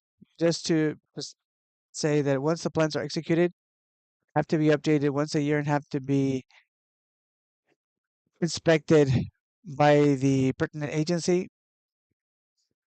which are the council members that have to inspect these. But there's also support provided through permanent support from Senapred also from academia that allows us to provide these materials and these feedback so that plans can be strengthened and that respond to all the disasters that can affect their area territories. But it has to be an instrument that has to be strengthened through time. Thank you, Miguel. I know, Askan, you want to say something. I just want to say that there's been a lot of interest and a lot of questions. There are more, we are aware. But I have to start wrapping up this panel. I'll give a couple of minutes for each panelist so they can give their final remarks and to wrap up ideas, but also looking in general on public policies for prevention of wildfires and in what way. And then Mark, also if you can leave some take-home messages regarding all the topics that we have discussed today. So I will yield now 1 minute each, 1 minute and a half each, so you can start to wrap up. We'll start with Askan.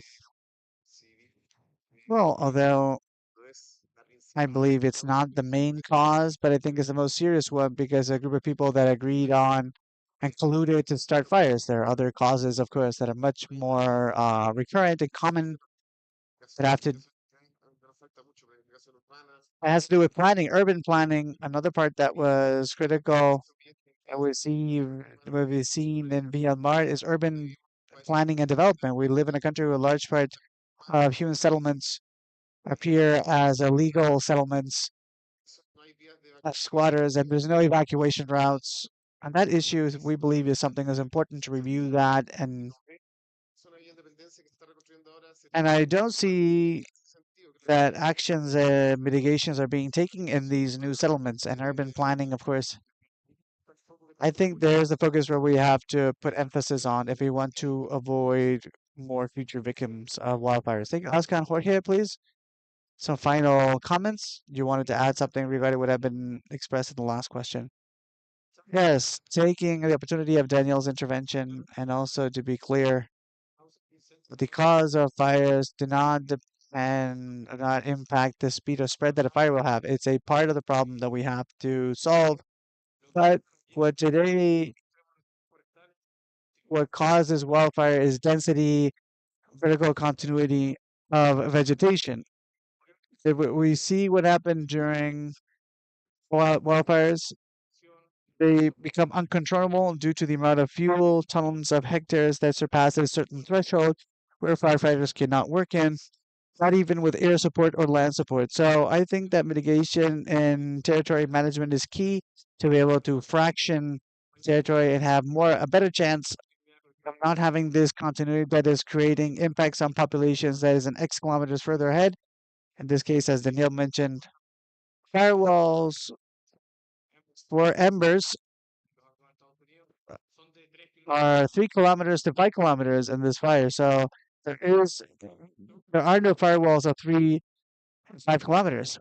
And a dry environment in the high part of the atmosphere that make those embers to continue to be ignited throughout that journey of kilometers falls in an area that is completely dry and creates a new ignition, which is suctioned and absorbed by the main fire and creates a chain reaction as we saw in that wildfire. So we have to understand for what measures are for. If I understand the risk that I'm in, I understand my threats, I can start to mitigate them by little locally, things will be better. But as Danielle mentioned, the plans that are delivered are a supply of materials so the municipalities can develop their own risk management plan. Everything that is delivered through CONAF are materials so that municipalities to use and develop their own disaster risk mitigation plan. We would like to think again, the truth, there's a lot of common ground between Chile and California.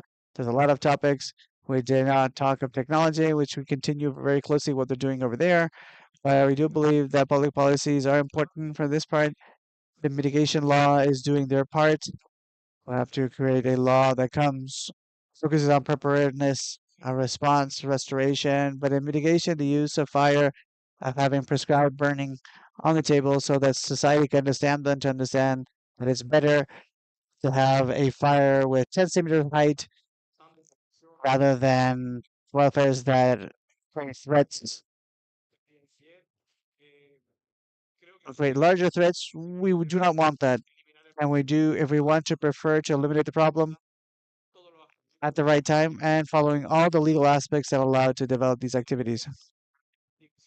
Mitigation law will be a step to strengthen institutionality and to manage these risk areas. More mitigation, and we have less extreme events. Extreme weather events, we have no control over them. We know that they are rising, but if there's a high amount of fuel and there is an ignition, the extreme event of wildfire and extreme behavior is just around the corner. Thank you, Jorge. Before moving to the final thoughts that we want to ask to Mark, just three messages and maybe you could share. Before, I'll give 1 minute to Miguel if you wanted to make a final, to give some final thoughts. Yes, I'll try to use my minute. I think that these instances strengthen work. Today, Chile, California are just about to sign a new agreement. This has to be work that has to continue to grow. And to each one of the institutions here, police, carabineros, firefighters, Corma, these good intentions shouldn't be declared just for this meeting, but it should be ratified for the work we do in the field to continue to have the capacity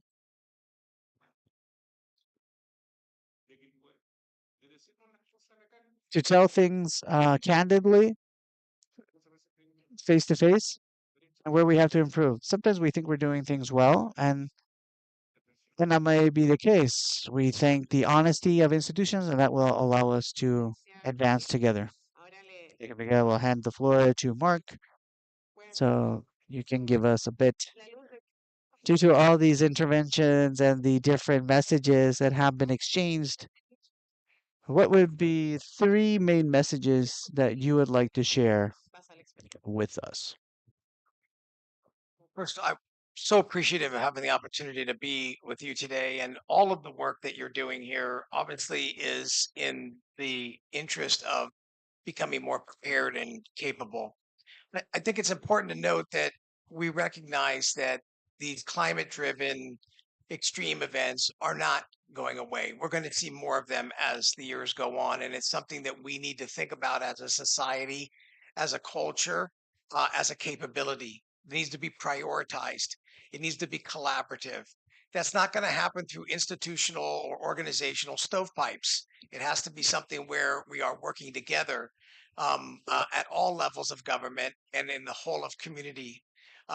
It's going to require the need for uh, legislation or laws or regulations that can help communities achieve the objectives that are set forth. But those objectives also need to be developed in a collaborative fashion to ultimately identify where the highest risks are, what the best mitigation to reduce the risks are, and how to build the capacity within each of your communities. It's not just about responding, but it's all the work you do in the front end of this that will make a huge difference on the back end of this and will ultimately save lives, protect property. So we're very happy to continue to work with you all through California Chile Council, and appreciative that we could participate with you today. Thank you. Muchas gracias, Mark. Thank you, Mark. We have to thank once again all our panelists. We total 1 hour of conversation this panel, and we are adjusting strictly to our program. Now we have a coffee break, I understand. So I'd like to thank once again Mark Gilarducci. I'd like to thank Askan Walt, Miguel Ortiz, and Jorge Saavedra for having shared their experiences with us and for all your questions. I understand there will be more instances to work in the following panels and probably also during the coffee discussions and conversations can continue. Have an excellent morning. Muchas gracias a ti, Catalina. Fue excelente moderación y gracias a los panelistas. Como mencionó, As mentioned, Catalina, we invite you when we return from coffee to discuss about firefighting. What I've heard, we will have Danielle Berlant, who leads the effort in California. So please return. We'll be waiting here and enjoy your coffee. son 15.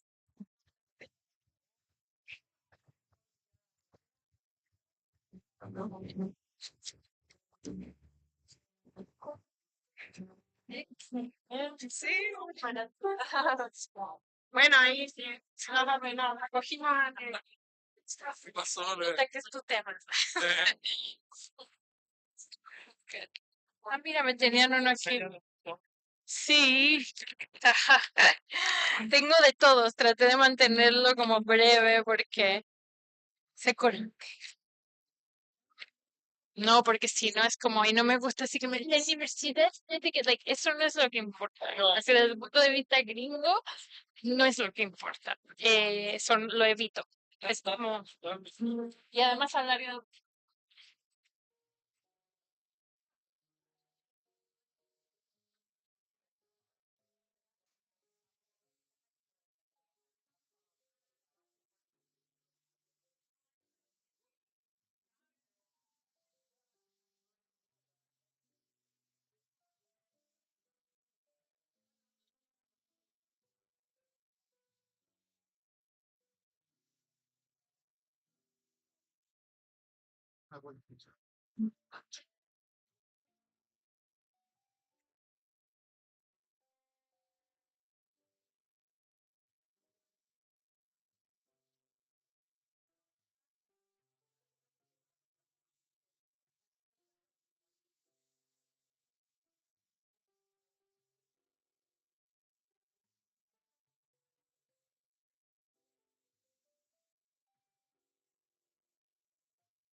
Excuse me, ladies first. I just can't see.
Pobre que toma una foto.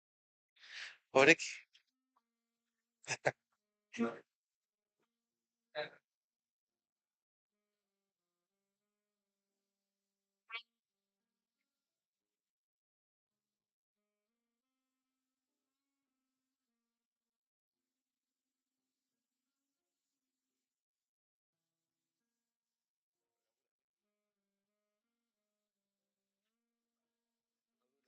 Apúrate, ya ahí.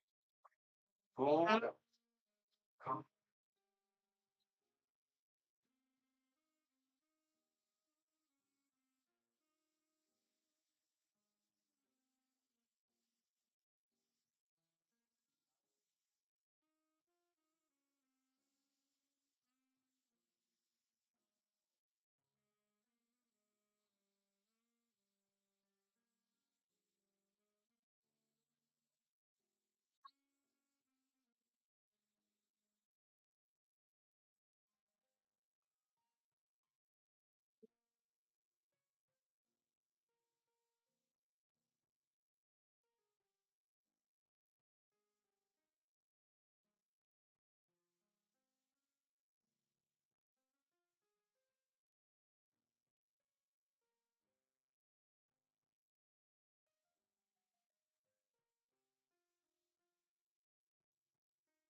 Hablan, lo apagan, hablan, lo apagan. Y los niveles cambian porque alguien habla más cerca y otro habla más lejos. Por eso se escucha diferente.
Hola, hola.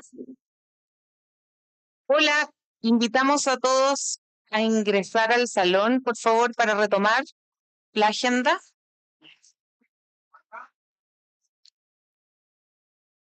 Por favor, los invitamos a ingresar al salón para retomar la agenda, por favor. Gracias.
Bueno, bienvenidos de vuelta. Espero que todo haya fluido bien. Welcome again.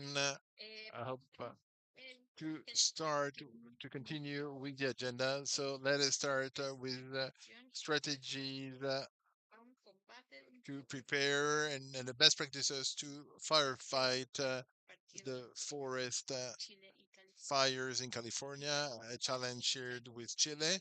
So we'll start with a presentation from Daniel Berlant. He's the state fire marshal by. He's an expert in fire prevention, security, and communication of risk and communication media. and he's worked on all over the state of California. So please let us welcome Daniel. Well, buen día. Again, me llamo Daniel Berlant. Soy California State Fire Marshal, el jefe de prevención de incendios de California. I was here in 2016 and had the opportunity to spend a good amount of time with CONAF and really to try to not just understand the challenges of Chile, but to bring back some of the lessons that you too have been experiencing. I want to start with this short little video here of CAL FIRE and what we do and who we are.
Is responsible for wildfires in areas where we experience the highest level of wildfire risk. But we are also the department's forestry as well as fire prevention efforts. And so we do all of this, but not just by ourselves. What's really important to understand is just like you, it takes all levels of government, all organizations to truly make a difference. And so as I look around the room and see representatives from different levels of government agencies, but also organizations like utilities and the timber industry, we too fight our fires in California collaboratively with everybody. But in less than a decade, California has experienced our largest, our most destructive, and even our deadliest wildfires within our state's history. Now, our wildfire problem is not unique to California. Like Chile, our dry Mediterranean climate naturally lends itself to wildfires. But more recently, a confluence of issues has led to an immense wildfire crisis. First, a changing climate. Like you are experiencing, our temperatures in California are getting hotter. We are experiencing more frequent and extensive heat waves, longer summer months. And these longer summer months, on average, are 2 to 3 months longer than we experienced in the 1970s. So our fire seasons really are year round. This is our winter right now. It is winter time in December. Yet as we are speaking, a wildfire in the middle of the nighttime is burning just outside of Los Angeles, forcing thousands to evacuate. And so we really have a wildfire year. But we're also experiencing more extreme weather conditions like dry lightning in the summer months, lightning storms with no rain that spark thousands of lightning strikes. And so our weather is absolutely leading this problem, but it is not the only cause. Our forests in California are overgrown. Mostly our forest land is federally owned, not by the state, but by our federal government. But several factors have led to an extremely unhealthy forest land in California. One, based on environmental concerns, our timber industry has decreased significantly in the decades.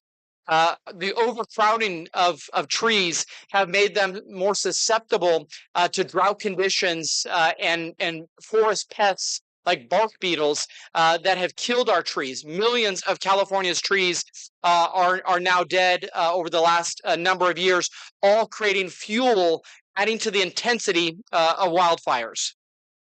As was mentioned earlier by Director Gallarducci, 95% of the wildfires in our jurisdiction are caused by the activity of people. Like you, we do have arsonists.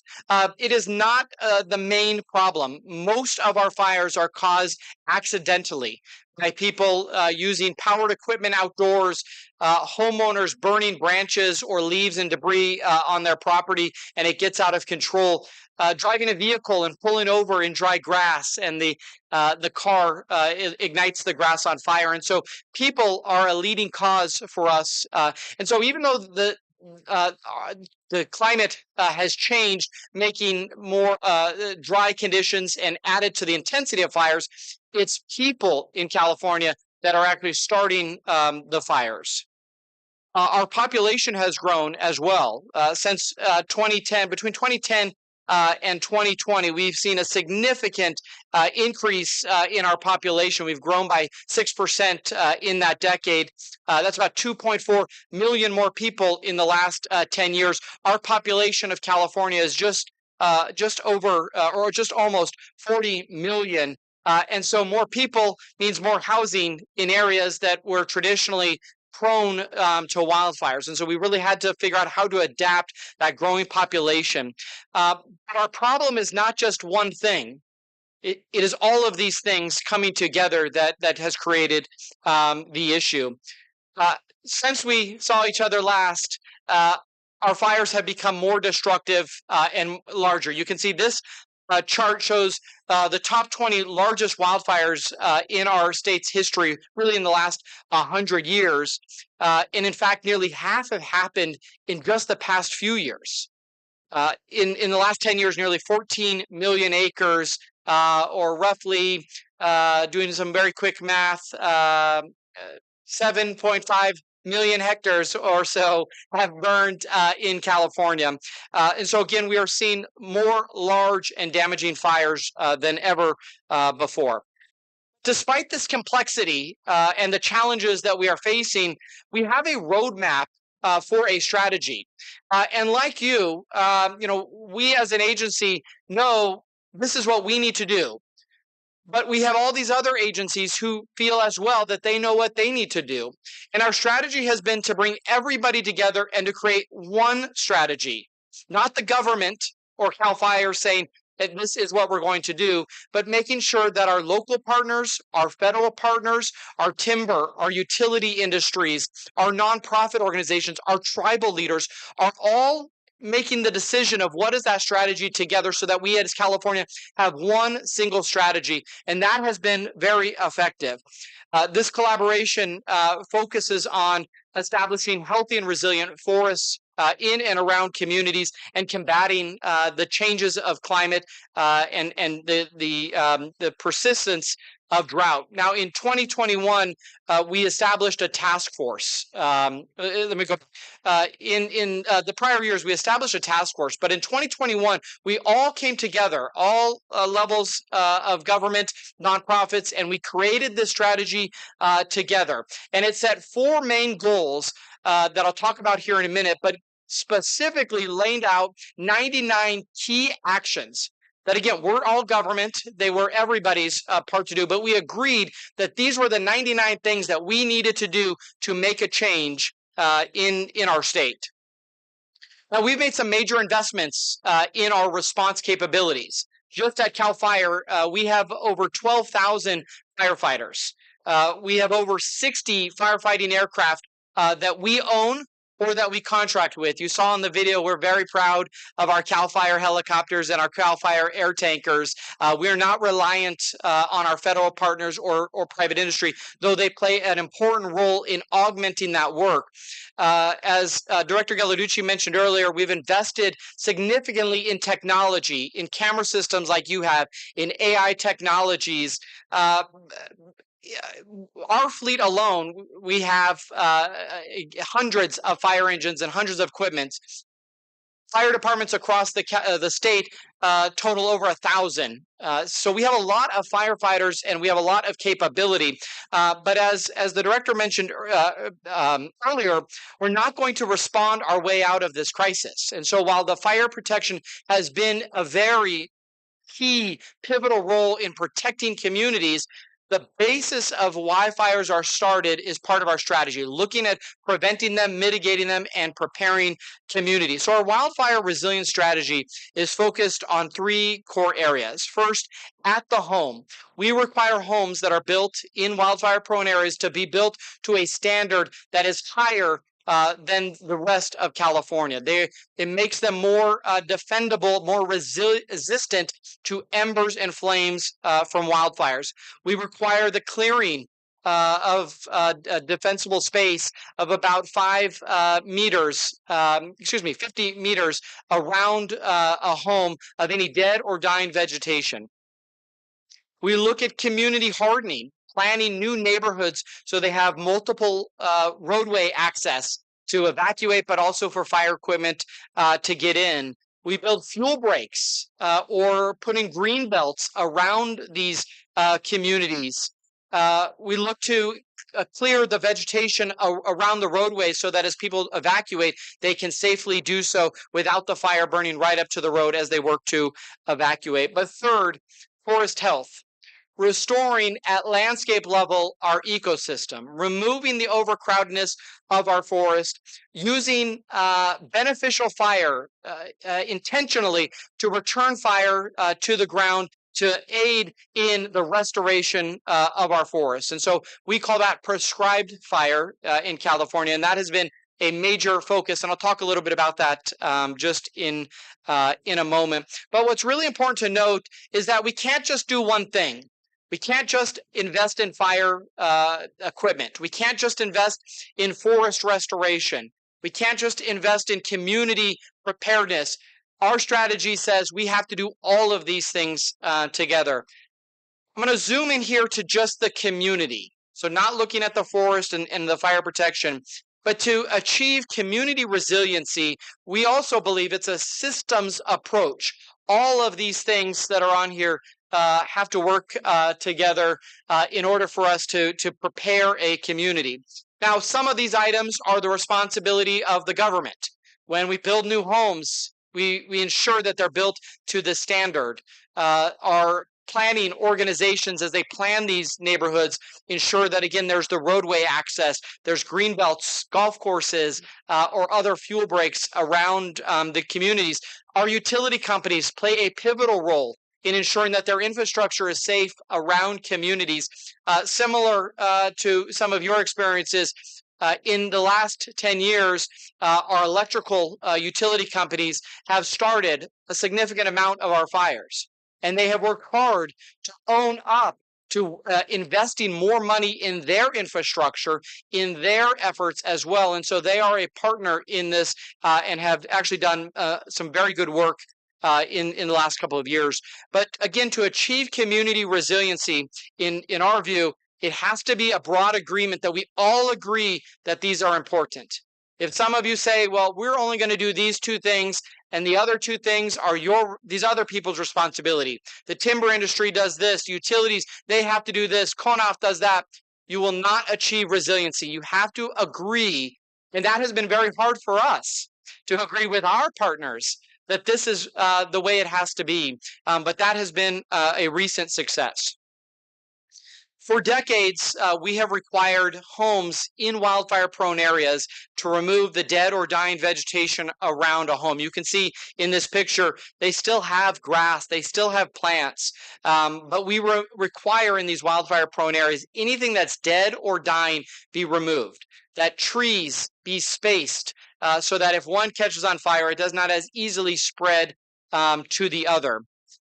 Over the years, though, we have continued to expand these requirements, increasing how much distance. And I'll talk a minute here about some of the recent changes.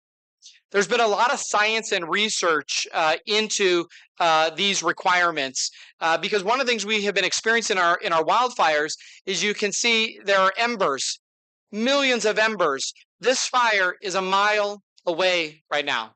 The actual fire is a mile away in the mountains, in the forest, but the embers rain down on the community. And as you can see from this picture, the embers, based on the picture before as well, the science has shown that those embers accumulate within about 5 feet of the building, or about 2.5 meters or so around the home. And so we have really focused on right around the home, what can we do to remove hazardous vegetation?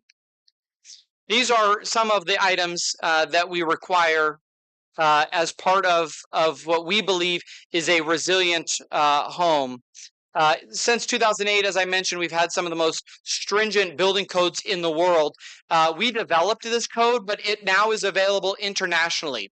The International Code Council, which provides building and fire codes for across the globe, has a wildland urban interface code, a wildfire code, to lay out the building of these homes to make them more resistant and resilient to wildfires.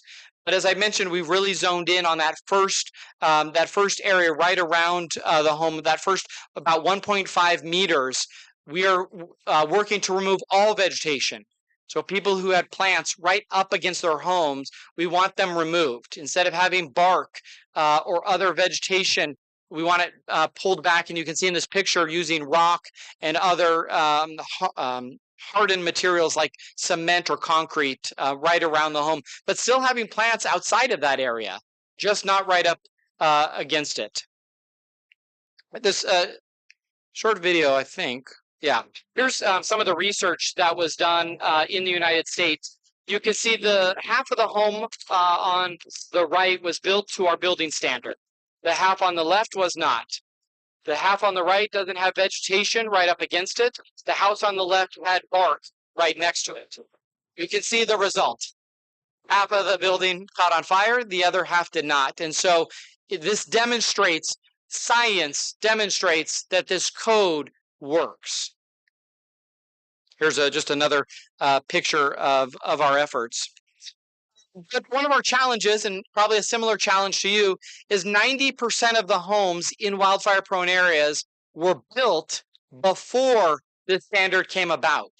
And so how do we address those existing homes, those existing neighborhoods? It's not an easy solution, but we have worked to create a low-cost retrofit list. Easy steps that homeowners can take to add construction materials to their home to harden them. But we also have homeowners who can't afford to do this work, who can't physically do this work. And so we have established a financial assistance program that provides money to low-income residents so that they can harden their home and be prepared. And we're piloting that and look to expand it into the near future. And so some of these items don't cost a lot of money. Some of them don't require a contractor. We've tried to find easy retrofits that can make a difference so that the home on the right can withstand that wildfire. But our research has shown that if one home is built to the standard and they do everything right, but their neighbor right next to them doesn't do everything right, and that neighbor is susceptible to fire and that neighbor catches on fire, the good home is going to burn too. And so we have to look at our communities as a neighborhood. Now, there's a lot of complexities based on density, of course, but in tighter neighborhoods, making sure that the entire community is hardened is really important. Now, in California, we have an organization called Fire Safe Councils. These are neighborhood groups that come together. And like was spoken, I think you have some of them as well. This has been very important because it's one thing for us at the government to tell a resident, you shall do this. They're not always going to listen. But if a neighbor is coming together and the neighborhood gets everybody together and says, here are the things we can do together, they're more likely to do it. At least that is our experience in California. And so we have provided hundreds of millions of dollars in funding to these organizations to augment the fire prevention, the mitigation efforts that we are doing, whether they are creating fuel breaks, whether they are increasing the use of beneficial fire, or whether they're just helping the neighborhood harden. These community groups are a key part of our overall success. you can see in this picture, the fire is coming to the entire neighborhood. And so, as I mentioned earlier, there has to be community level efforts. If there was only one way in to this community, it's going to be very difficult if the fire is closed off that evacuation route to get out. And so we really are trying to ensure that all of our communities have 2 ways in and 2 ways out. Ensuring that we have standards for how wide the roads are, ensuring that they have water supply as well. But again, community level is just as important as it is at the individual homeowner. Now, at CAL FIRE, we have established an entire team of fire professionals who go out to these communities and don't enforce what they need to do, but are there as technical experts to help them be successful, to help them know the best practices, help them know the funding that is available. And that group has really been a big success for us. California is 100 million acres, or roughly 400,000 hectares. I'm not a math major, but I think I'm close with my translations. 400,000 hectares in the entire state. No, is it 40 million? Yeah, 40 million. See, I told you I was not good at math. 40 million hectares. We've set a goal that every single year that we will treat about 1 million acres, or 400,000 hectares. I did it better this time. Putting in fuel breaks, like this picture shows, reducing the overgrown forest, or increasing our pace of beneficial fire on the ground. And this is fire that is in a controlled environment with people who have resources and equipment and training to do so. And so we are scaling up to every year add more of these fuel breaks in and around communities, thinning the trees, pruning them up, clearing them around roadways. Now, the use of beneficial fire for us has been a challenge. One, our fire seasons are longer, and so the time that we have available to safely put fire on the ground has shortened over the years. Ensuring that we have individuals that are trained professionals. We require them to get a permit. But one of our successes, and for those of you who we've talked to yesterday, we've created a liability fund that's set aside $20 million US that if one of these individuals who has a permit, has the training, is doing everything right, starts a fire, they can access this money as a way to incentivize them that, yes, there is risk in using beneficial fire. Now, in California, it is a bit controversial because we've really trained our Californians to know that all fire is bad. All smoke is bad. We want blue skies. We want no fire. We're having to retrain and adapt Californians and our own firefighters to accept that the use of beneficial fire is not only a key wildfire mitigation tool, but it is critical to restoring our ecosystems. Many of our trees and our plants are adapted to the use of fire, and so they need fire. They need fire to continue to grow. So as I wrap up here, to protect communities, it is a tiered approach. We have to do all of these things. We have to have strong firefighting agencies. We have to focus on the individual homeowner or resident taking responsibility of protecting their home. We have to have communities come together to work as a neighborhood, and we need all organizations to be on a unified path. Again, everybody has to be aligned in these mitigations for it to work. It is not easy. We constantly fight little battles with our other partners because we all have different interests. Government is different than a private industry. Our continued success and our strategy is to come together, agree on the principles of wildfire resiliency, and to be responsible to report back and actually show Californians that we're working together to make a difference. And I'll leave you with this. these efforts that we've talked about, despite a changing climate, despite extreme fire conditions that we continue to experience, even in the face of climate change, we are seeing these mitigations make a difference. We are seeing communities be saved because of this work. And so we know this is the path we must continue to be on, as we believe the how extreme fires have become will only get worse. We have to continue to adopt more in all of this space. And so we hope that this gives you a framework to help you as well. And we are excited to continue our collaboration because what I will end with is we learn just as much from you as I hope we were able to share ourselves to better Chile, because at the end of the day, our Mediterranean climates are the same. Our cultures may be slightly different. Our language might be different. I may not be good at math, and you are probably all good at math. But fire is fire, and we have to learn how to protect ourselves together. So thank you very much.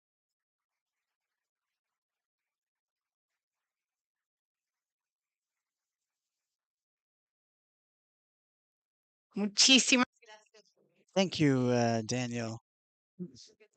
Well, I think we're anxious to continue the conversation, so I will present now again the panel called Strategies for Preparedness and Best Practices for Fighting Wildfires. And to lead the conversation, we have a moderator, Jimena Balik. She is from UC Davis, where she's the coordinator of wine culture, enology, and agroecology.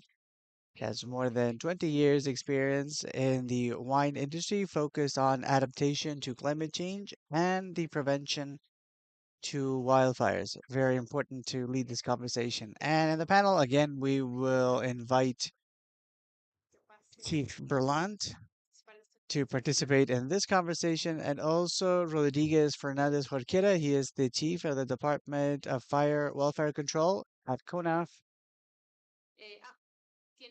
He has a broad experience in wildfire management in Chile, including Torres del Paine Park and the metropolitan region. Welcome, Rodrigo.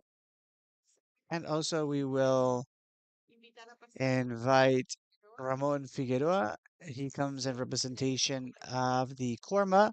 He is the current president of the Department of Forest Protection, a forest engineer with 31 years of experience in the industry and with vast experience in wildfire prevention and risk management. So, welcome all to the fore. And Jimena, panel is yours.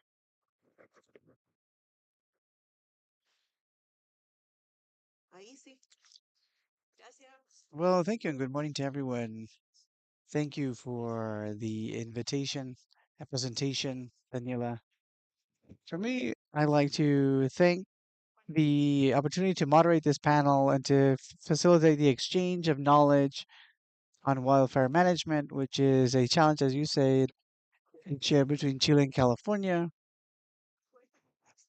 And in that sense, for me, it has been a challenge to be able to moderate this panel because my expertise doesn't come more on the fire management side, but more on prevention, on the use of directed grazing, and something even a bit more superficial, even. But I'm in charge of the impact of smoke of wildfires on grapes and wine in Chile. So it's a bit fancier, my area of expertise. But given that, I have a cheat sheet here that'll be able to help me moderate this panel, a cheat sheet, and I'll present the expert panel today. They will share their valuable experiences and perspectives on the best practices for combating wildfires. We're Daniel Berland. We hope that shares the policies and strategies adopted. He mentioned them already a little by California to face wildfires and how international collaboration between Chile and California could help to mitigate the effects of climate change. Then Rodrigo Fernandez will share the Chilean point of view on wildfire management and the challenges that the country faces and the opportunities of improvement based on international models. And Ramon Figueroa finally will give his vision from the private sector and the key role that they play in prevention and mitigation of wildfires. So, with this, without further ado, we welcome all of you. We thank your participation. And my idea will be to ask one question for each panelist specifically, starting by Daniel. And then there will be a series of shared questions for all, so everyone can give their opinion, especially in the challenges for Chile and California and how to adopt some California strategies in Chile and inversely as well. Starting with Daniel, my question is, in your experience, what are the key practices that have demonstrated to be more effective to reduce wildfire risk in California, and what could be applied in Chile that haven't been applied yet? Building standards is a very important one. Is ensuring that in these wildfire prone areas that you're building homes to be resistant to embers, so that firefighters can focus their time on the fire. That again, as I mentioned, may be far away from the communities themselves. That is really important. Is making sure that you're building communities so they can withstand wildfires. They're more resistant. But as I mentioned earlier, you can't just do one thing. We believe you have to do all of these things together. So if you only build your community strong, but you aren't investing in firefighters, they're not going to put out the fire itself, and it's still going to burn down the community. If you're not restoring the forest back to a natural state, you're going to continue to see more fuel for the fire as well. And then lastly, and not to just keep hitting on this, but if you're not all in agreement on the direction you have to go to take all these steps, you're never going to achieve success. Gracias, Daniel, por tu respuesta. Ay, Thank you for your answer, and thank you for your presentation. It was very useful for everyone. For Rodrigo, how does CONAF define the holistic approach for wildfire risk management in Chile, and what lessons could you learn from the California experience in this area? Oh, thank you. Regarding preparedness that we have in Chile in terms of aircraft and infrastructure, we're okay. We're complete. We have discussed that, and we're okay there. But at a level of land units, we have a certain gap regarding the geolocation of our units. Ideally, they should be closer to the areas where we have higher risk and larger vulnerabilities. However, the level, and we don't have all the units where we want them to be. That means that we don't have the brigades or the teams. They're not ours. The majority are leased. So we're also very dependent on the availability of these to be able to operate with this personnel. Not in terms of land forces. We have to learn, and we have a gap. Also detection. We're very thankful of Corma in that sense. There are very few regions that we have cameras without AI. Very little have seen local initiatives subsidized with regional funding, and then we have a big gap. We have identified where we need to have detection, where it will be more efficient. What we need is the funding to implement these measures. We are working on a national policy through regional funds to acquire this technology to improve our detection. With good detection, we'll be able to attack fires more in a timely fashion. To add something, the use of weather stations, do you have sufficient stations, or still does the network that could alert in time or forecast? Do you also need more stations? That type of infrastructure. For forecasts, we're pretty advanced. We have technology from weather forecast. We work together with the DGA with the Chilean Weather Service that provides weather forecasts, and our analysts indicate where are the largest risks and where are the threats that they see. In that sense, we do not see much of a gap. We do have a gap in detection. And following with Ramon, just one question. Which are the best practices that the private sector has implemented to reduce the wildfire risk, especially in timber areas, and how this can be applied in Chile, but at a regional level or national level, can be extended? I'd say that there is a before and after from 2017. 217 fires were one of the harshest fires to date that we've had in the private sector with large losses. We our timber manufacturing plant also was burned down. So, and as part of that, we reevaluated the ways that we were working, what allowed us to integrate the different timber companies together with the Timber Forestry Corporation that had their own plans. And 2 years, we integrated bomberos or Chilean firefighter volunteers, not only on the interface, but also in the forests, as in the United States. And there we realized first, as all programs, we always have to reinforce them. And normally, firefighting, direct firefighting is tends to be the emphasis. More aircraft, more firefighters. But we switched a bit. 95% of timber company resources are for firefighting and 5% in prevention. And from that moment, we started to work and to develop community prevention models. Firewise model that is very successful and well known with a full year perspective, not only the fire season, but every day of the year. And to give a perspective, strong emphasis on fuel. The forestry guidelines that the corporation has, we started to fragment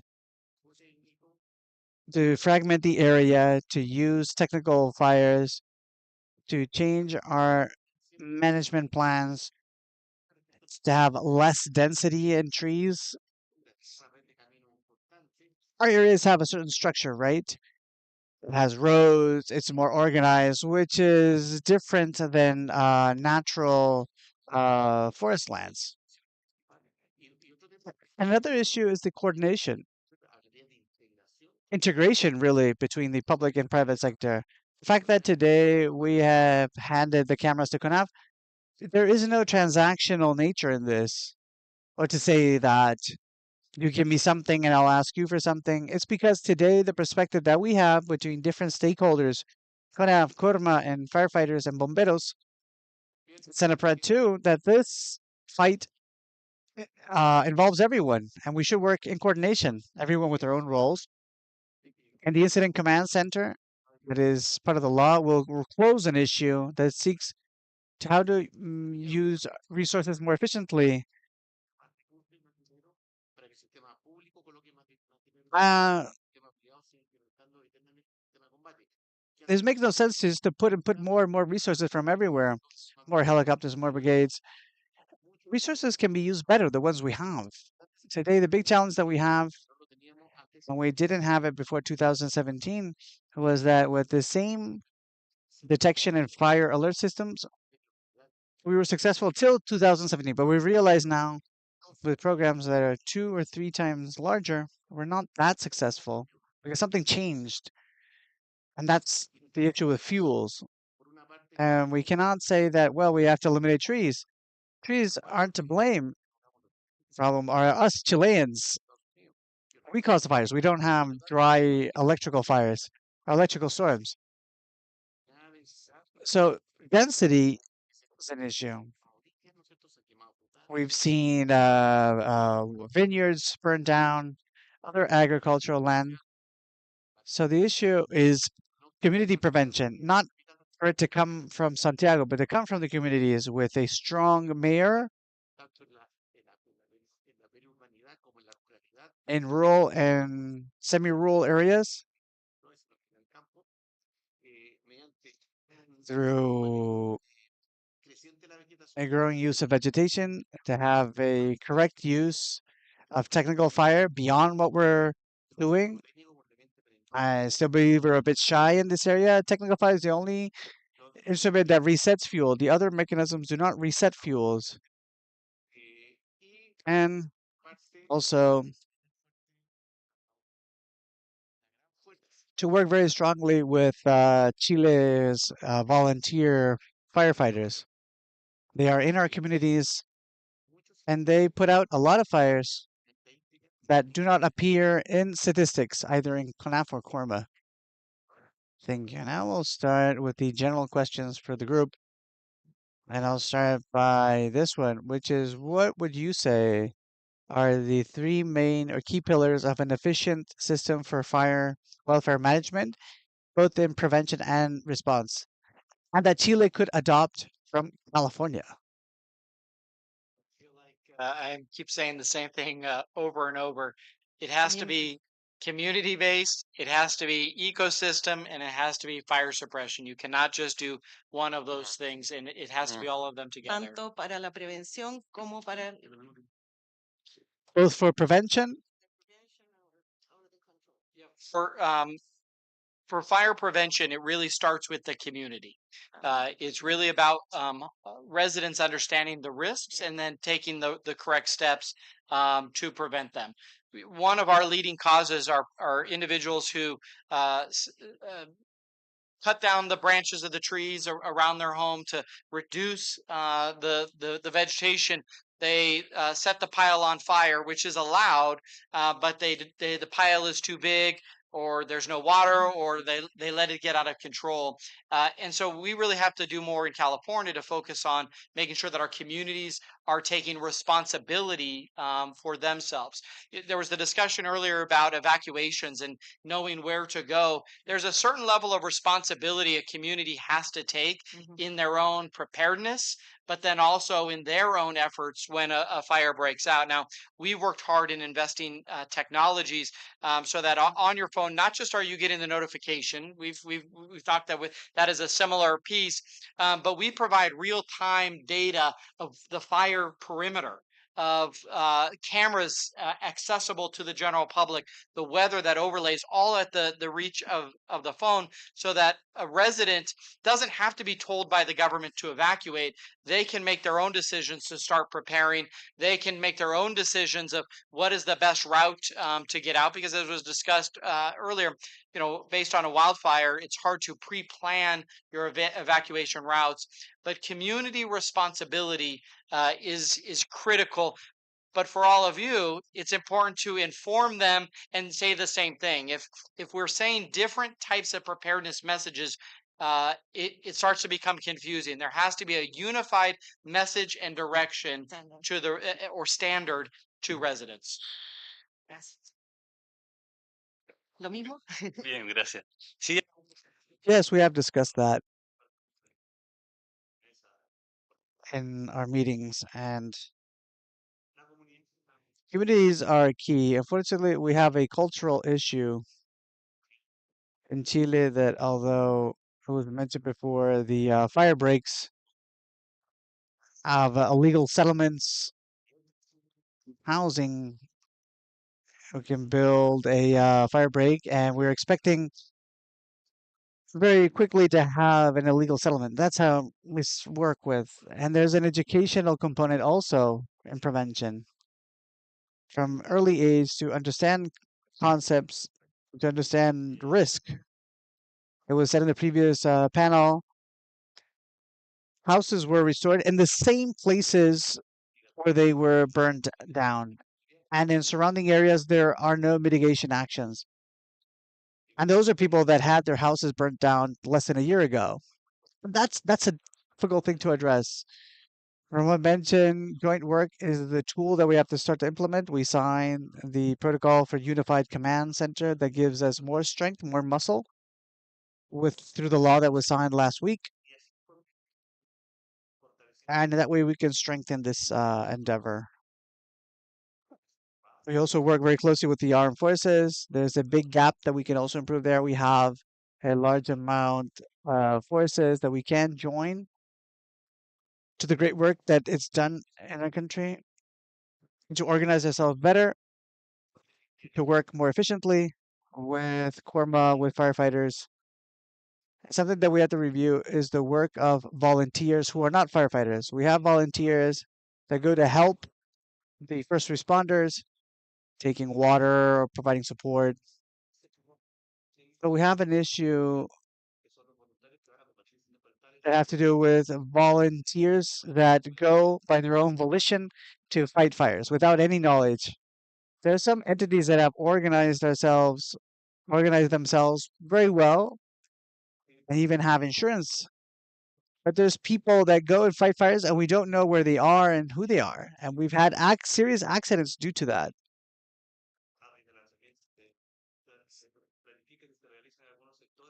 Due to,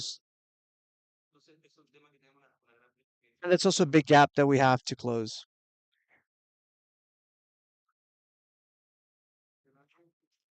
In addition, what would I bring from California? The modern utility laws in Chile. We have a very old laws that basically focus on that utilities cannot interrupt their supply of their service. If a forestry company or a neighbor requests them to do that, and there's no investment with a perspective of not causing wildfires caused by utilities. They're only 2%, but they cause the largest fires. They're the ones that are behind the biggest fires in Chile. Australians solved that after the Black Saturday, where many people died, and in 10 years they were able to reduce their incidents. It's basically based on engineering to solve the foundational issue. The other thing I would bring is the criminal persecution of these crimes of arson. I don't know in the United States, but in Chile, the less than 1% of fires you can reach the person responsible for causing the fire, and their insurance wouldn't work in that case. Insurance of what kind? You mean insurance for the things that are burned down or that are affected by people? But insurance have never been a business. Forestry insurance covers less than 20% of costs. But focusing on the issue, for example, in Spain, I have the statistic for 2017 and 18, 23% of wildfires there reached a culprit. And just in Chile, they have police, prosecution offices, and courts. And police arrive right away to investigate the fire. And that's very important in terms of evidence. And there are other things that have to do with the possibility to be able to access other things such as wiretapping and detecting antenna satellites or because the role of the law is to set an example. Will not catch everyone that causes a fire, but the idea is that arsons should pay. Look at the tragedies that we've had in Chile in the last 10 years, and I think that we have a gap there. After the 2017 fire, there's a technical document that was issued, and one of the main pages says that as a important duty to improve the illegal persecution of these crimes.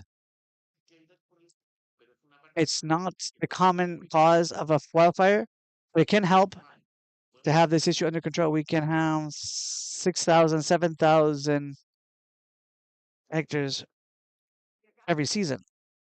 This issue has been repeated. I had prepared a question how we can implement policies to reduce informal or illegal settlements in areas of high wildfire risk, and what should be the role of the government and the private sector in this process. I'll start with Chile and work our way back here. Well, that's a difficult topic. Let's start with inspection and oversight. The use of force is not the best recommended way. It has to do more with social and housing policies and education. We've seen some of these efforts to remove them by force, and they return 1 month after. And when they reduce fuel in these urban areas, such as Valparaiso, Concepcion, they reduce fuel. A colleague from Peru mentioned it was a different reality. He looked at Cerro San Crisol, and they said that in Lima would be already full of people. And something similar happens in these areas of interface between rural and urban areas. Solutions are housing, which is difficult because we require investment and funding. And although different governments have tried to address this issue, the amount of migration that the country has in recent years has heightened this issue. It's a big challenge at a country level, and we hope that with the new fire welfare law, we can regulate that area regarding the use of territory after wildfire.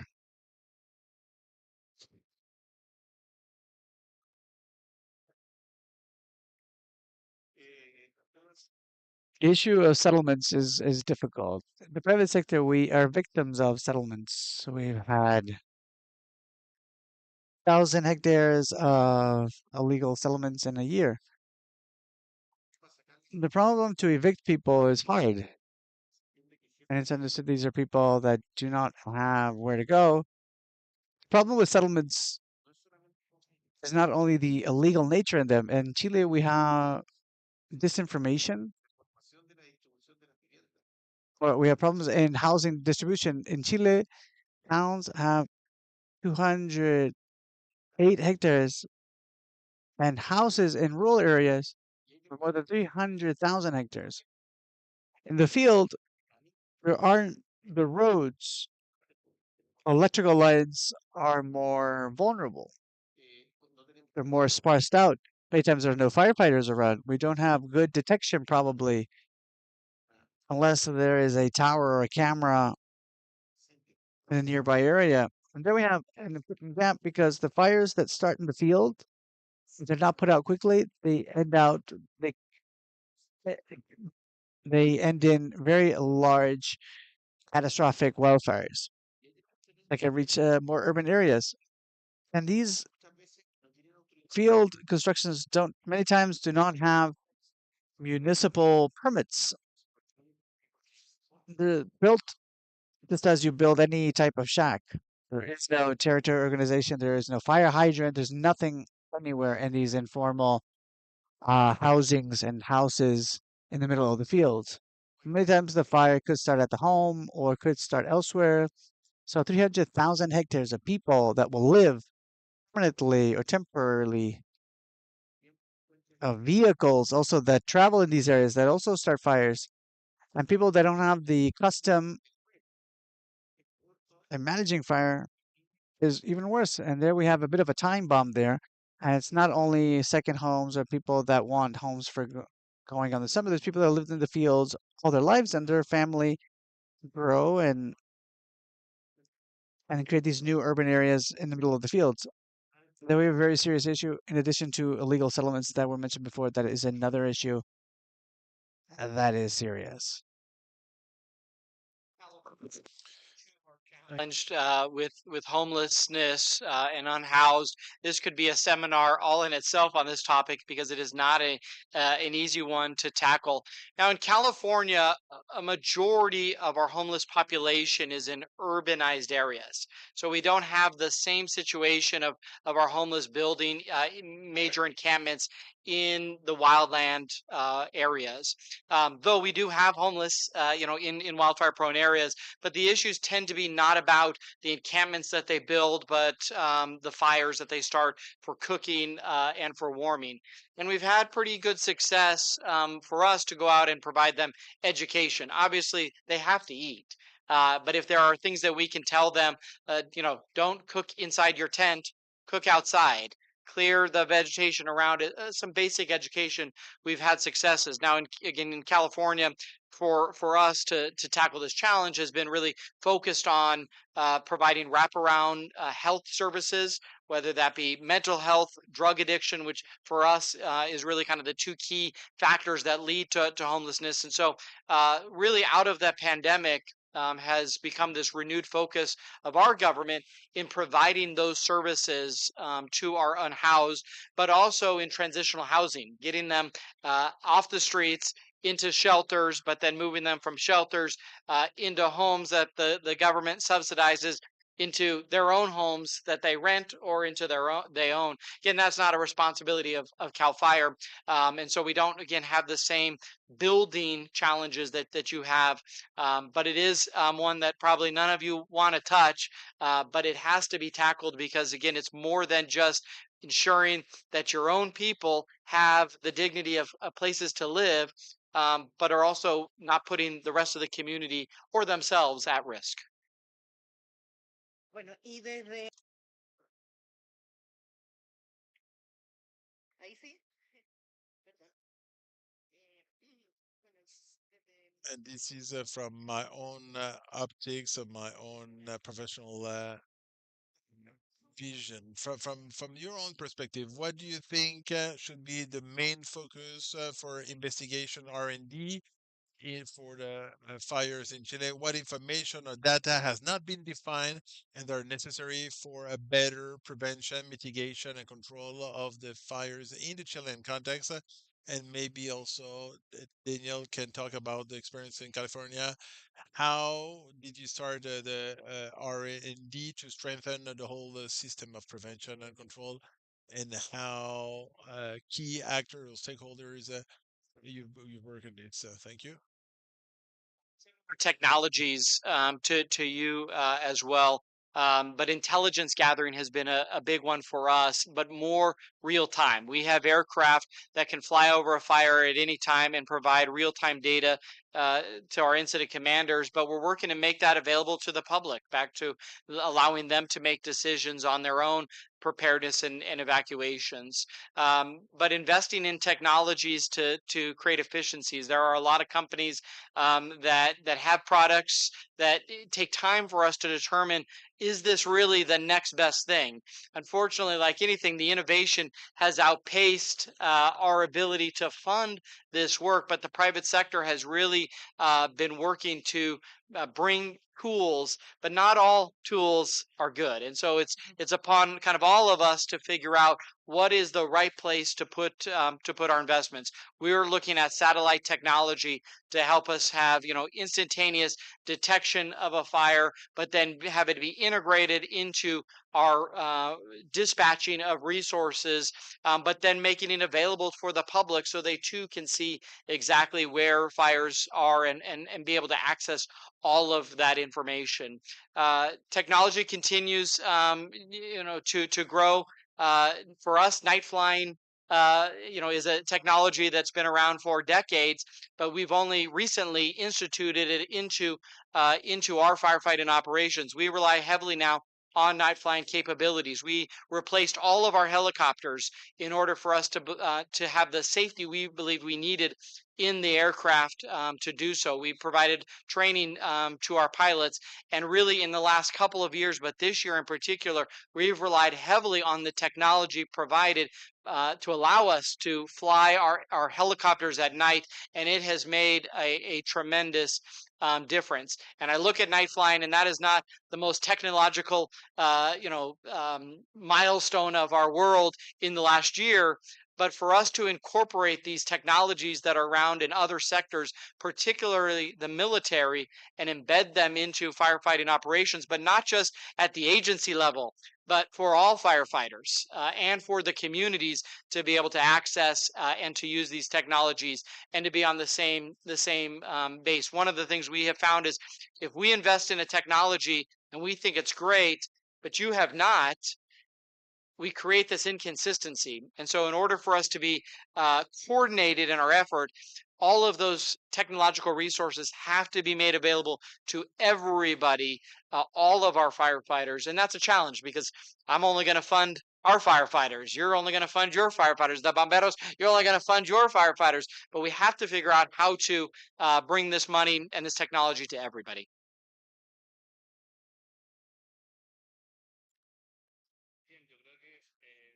I think in relation to R&D, I think we've advanced a lot in the past few years at the national level, but I think we need to update also the native forest, and this is something that we need to update quickly because it will allow us to update the risk that our forest might have in relation to incorporating new technologies or other technologies.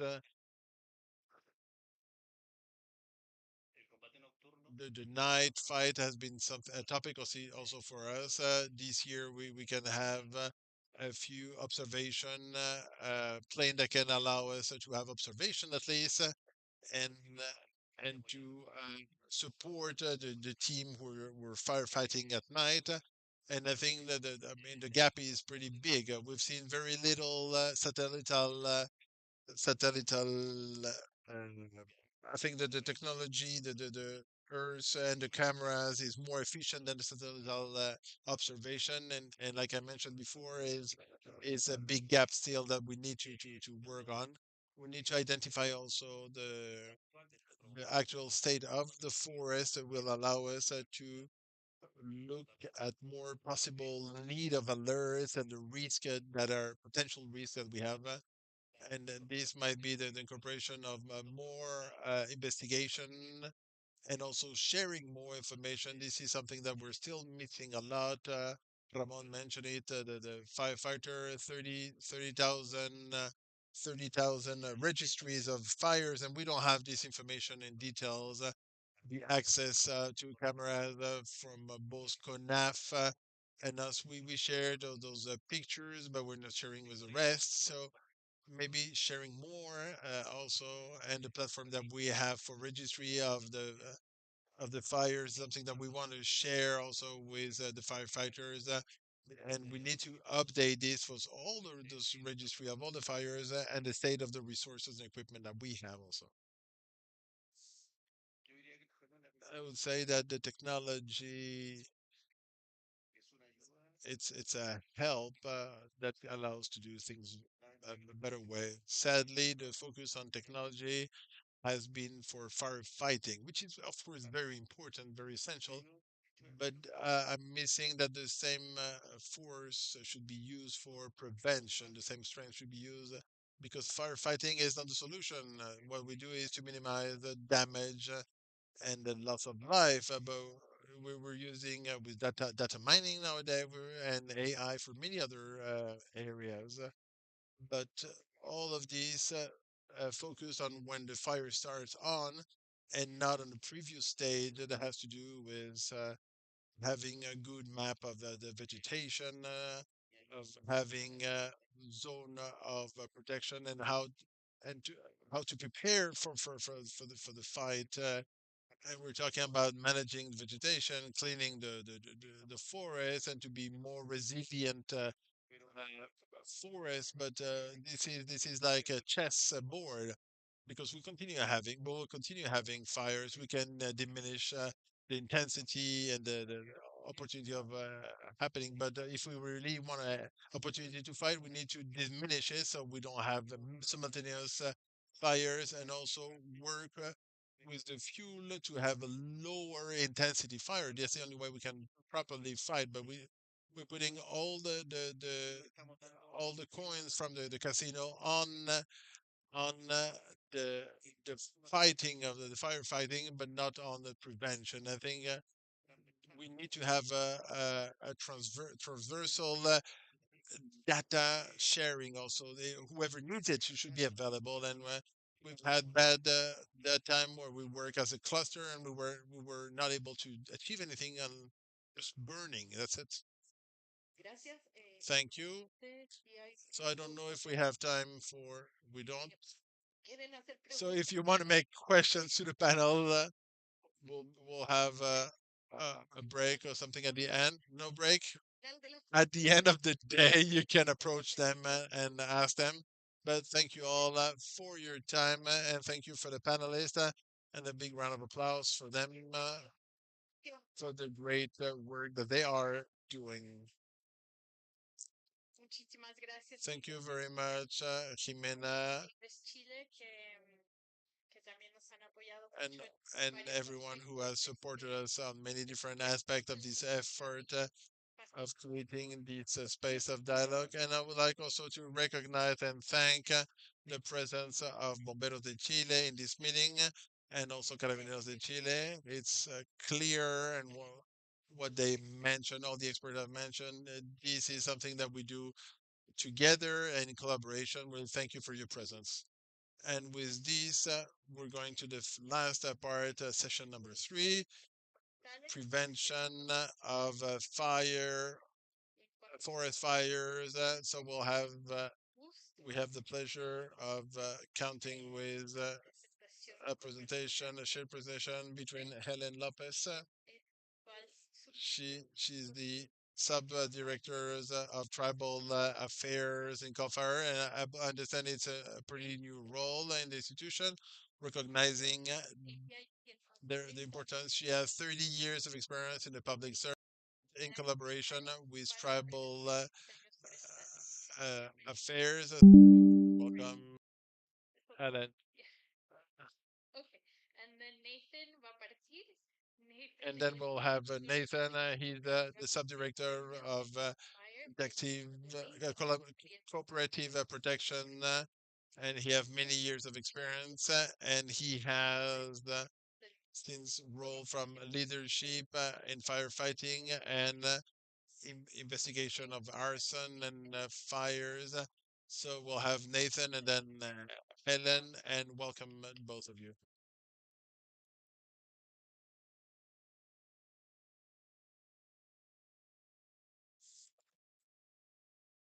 Well, hola. I'll keep it very brief. I have some notes here, but I think I'm going to ditch them because I don't want the finger here. So I'll make it very quick and we can get Helen up. But hola, my name is Nate Barkley. I oversee our cooperative fire protection. Uh, and again, like I said, I'm going to get away from my notes, and I wanted to focus on the theme for today and the theme of my job, truly. And the theme that I think Daniel and all of the panels have said so far is cooperation and coordination. We truly can't do it alone as CAL FIRE. We know that, and that's why we're here today. We're here with our international partners, with CONAF. We travel to British Columbia. We travel to Portugal. We travel all over the country and the world to collaborate and build relationships. And that is why we're here today. I want to get through this and have more conversations with all of you because we truly do learn more from you. And like I said, we can't do it alone. And we do truly take things back. And I hope you take things from us. And that's what it's truly about. So I'll give a little bit of a lay of the land with cooperation, not just international for CAL FIRE. We collaborate with our other states through Cal OES. With our bordering states, we also have to collaborate with our federal government. So as Chief Bland said, a big majority of California is privately owned, but a very big majority is federally owned. Well, fires have no bounds, as you all know. It doesn't know what land it starts on. It doesn't know whose jurisdiction. And it's very important to have that relationship built and that collaboration and trust built before the fire starts. And in California, not just federal and state agencies, but we have over 1,000 fire agencies that respond on initial attack fires with us as well. So the coordination between us, Cal OES, and our local agencies is just incredibly imperative for the ignition of fires and the prevention or the extinguishment of fires. But it's really important to establish that relationship again before the fire starts, but educate with them in the community and build that trust in the fire prevention world as well. So we go from our international partners, we'll go to our state partners and our federal partners, but where the rubber meets the road, I'll say, is building the relationship and the trust in our communities. Our fire stations, and here we go. I wanted to throw this diagram up. This is just a brief diagram of the state of California. Shows some of the lands. The green land is federal land. The yellow, for the most part, is state responsibility area, as we refer to it. That is our land that we're protect, but it's owned by public or by private citizens. And then for the most part, the gray area is your incorporated cities. Like I said, we don't know where the fire starts. And then all these dots that you'll see, and I didn't zoom in on purpose, but those are CAL FIRE facilities. And the point of this, these facilities are staffed for the most part 24 hours a day. They respond to initial attack as quick as we can to every fire to extinguish it. But the big piece of this to show is each one of these facilities are in a community. And the collaboration that each one of these facilities and the firefighters that are in these facilities that have that collaboration, they start building the trust. So when we talk about our evacuations, or we talk about fire mitigation and fire prevention and fire resiliency, and having a homeowner work on their house or spend money on their residence or their property to do it, we can tell people to do it, but is that really effective? So we take a leadership perspective at it and truly get the buy-in of the property owners to do it themselves and show them why. Things like Daniel showed with Embers, we show them and educate them on those things. Why it's important to have your house prepared, but it's also important to have those belongings, those very important belongings, ready to go at a moment's notice as our incidents are getting bigger and more faster. So on top of that, a lot of these resources in the facilities are going into schools. So somebody mentioned getting into our schools and learning young. That has been established in California for many years, and a lot of these folks in these small dots that are all over the state are truly collaborating in educating the public at public forums, but also our kids in schools and understanding why evacuation is important, why emergency preparedness is important, and fire prevention. So that way they grow up knowing that they're going to grow up in the climate of California and having to live with fire, both dangerous fire and good fire. It starts young. So I just wanted to give the lay of the land. Like I said, I don't want to get the finger from the back room. So I do want to turn it over to my partner, Helen Lopez, to go into more of the collaboration and trust that she's working on. Thank you.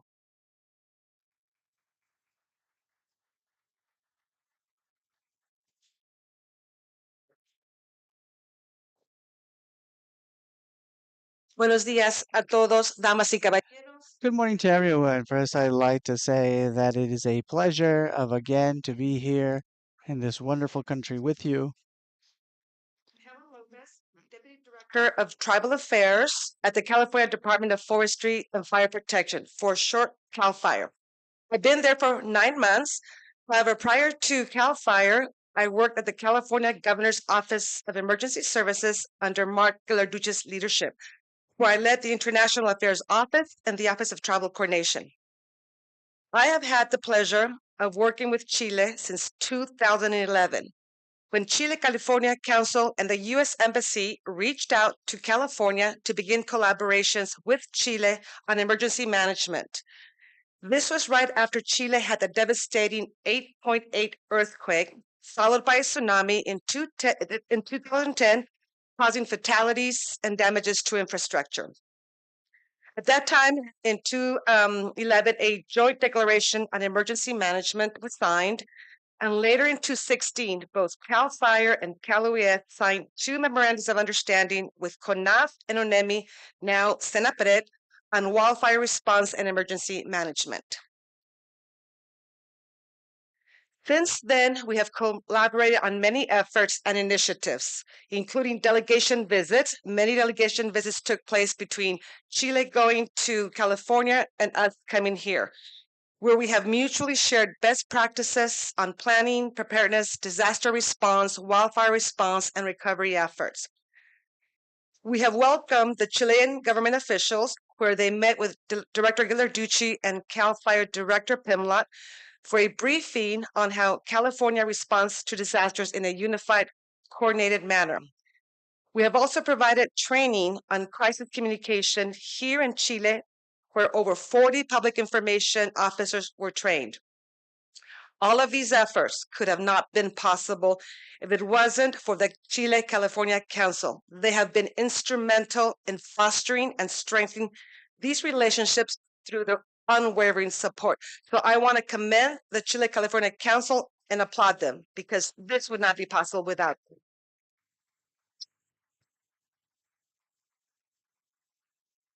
And so today I'm going to provide a short overview on how CAL FIRE collaborates with the California Native American tribes for fire protection, public safety, and resource management. So now this is a challenge. Let me see if I know how to use it. Next slide. Did I get it? Oh, okay, there we go. So in California, there are 109 federally recognized tribes and 62 non-federally recognized tribes. California Native American tribes are sovereign nations, meaning they are their own country, hold elections, pass their own laws, and consult directly with the U.S. on policy, regulations, legislations, and funding. One of our priorities is to build and ensure the meaningful participation and inclusion of tribal nations and communities within the work of CAL FIRE, including supporting the effective integration of tribes and community interests in fire protection, public safety, and resource management, specifically the protection of cultural resources. The map that you see is a state of California map listing all of the federally recognized tribes. This doesn't include the non-federally. And the CAL FIRE units located throughout the state who primarily work with the local governments and the tribes on wildfire suppression, mitigation, response, and protection of cultural resources. So over the past 10 years, California has passed executive orders and laws to strengthen the relations and partnerships with California Native Americans. Unfortunately, the relationship between the tribes and the government haven't been the best over the years. There is a distrust of government due to colonization and contact and all of the atrocities that happened back in the day. However, we have made significant strides to strengthen partnerships, foster relations, and build trust with the tribes. The purpose of these laws is for state agencies and departments to establish early, often, and meaningful consultation and collaboration with tribal elected officials in the development of state policy or regulations that have tribal implications, as well as to strengthen the state's government-to-government relationships with tribal nations. Anytime we have a policy or a grant program, we'd like to have consultations and get their input to help us shape those programs. So many state agencies now have tribal affairs programs or tribal liaisons who ensure agencies are complying with the executive orders and laws, that we are cultivating robust partnerships, fostering trust, and improving communication. Communication is key, as you all know, through in regards to emergency management. So this year, my position was created to establish the Tribal Affairs Program at CAL FIRE. It is my responsibility to increase awareness of our 12,000 CAL FIRE employees on these laws, provide training on cultural awareness and humility to foster a deeper understanding of tribal heritage. So, if I can't see this. So executive order was established in 2011 by Governor Brown, and it was to establish the often and meaningful collaboration and consultation with the tribes. In 2019, Governor Newsom reaffirmed that government-to-government consultation and recognized the historical wrongs and apologized, did formal apologies to the tribal nations. AB 923, I believe that was passed either this year or last year. This now requires that state agency at the highest level of government take training on government-to-government consultation by December of this year. I am pleased to say that at CAL FIRE, almost 300 employees, the director designated that those 300 employees take this training, and we want to move forward and continue to take that training so there's better of an understanding of tribal relations, consultation, and partnerships. In CAL FIRE, we have programs that focus on the protection of cultural resources. For example, the purpose of our cultural resource management program is to identify and manage cultural resources located within project areas under CAL FIRE jurisdiction, to develop methods to protect these resources from project-related impacts. This is accomplished through regulations and policy requiring cultural resource surveys of project areas, evaluation of potential impacts, and the incorporation of protection measures before a project is approved. What is a project? It is a prescribed burn or field reduction project. We have certified archaeologists that if a tribal site is found during a CAL FIRE project, they survey and assess the site and notify the tribe to engage them in the mitigation and protection of the site. A cultural site can be a tribal burial, a ceremonial sacred site, or discovery of artifacts. So we consult and engage with the tribes on mitigation efforts while also keeping confidentiality so that no one from the public knows where these sites are. Very important to protect those cultural sites. However, CAL FIRE's goal is really to avoid these cultural sites as much as necessary and protect them if they are discovered. So another program is fire suppression program, our cooperators. During wildfires, we work closely with the tribes. So CAL FIRE units, we have 21 throughout the state who are working primarily with them, who collaborate with local, state, federal, and tribal partners at the incident command structure. The tribes that are located in the impacted area or that are culturally, traditionally affiliated with the land are embedded into the incident command center process, where they attend daily meetings to share intelligence on the response effort. They are made aware of any impacted cultural sites and consult to implement mitigation measures and to protect those sites. The tribe may also share information on a site that CAL FIRE was not aware in order to protect it. So in other words, we ensure that if there is a site, we're working together in confidence to protect, that site because it's very important and meaningful to them.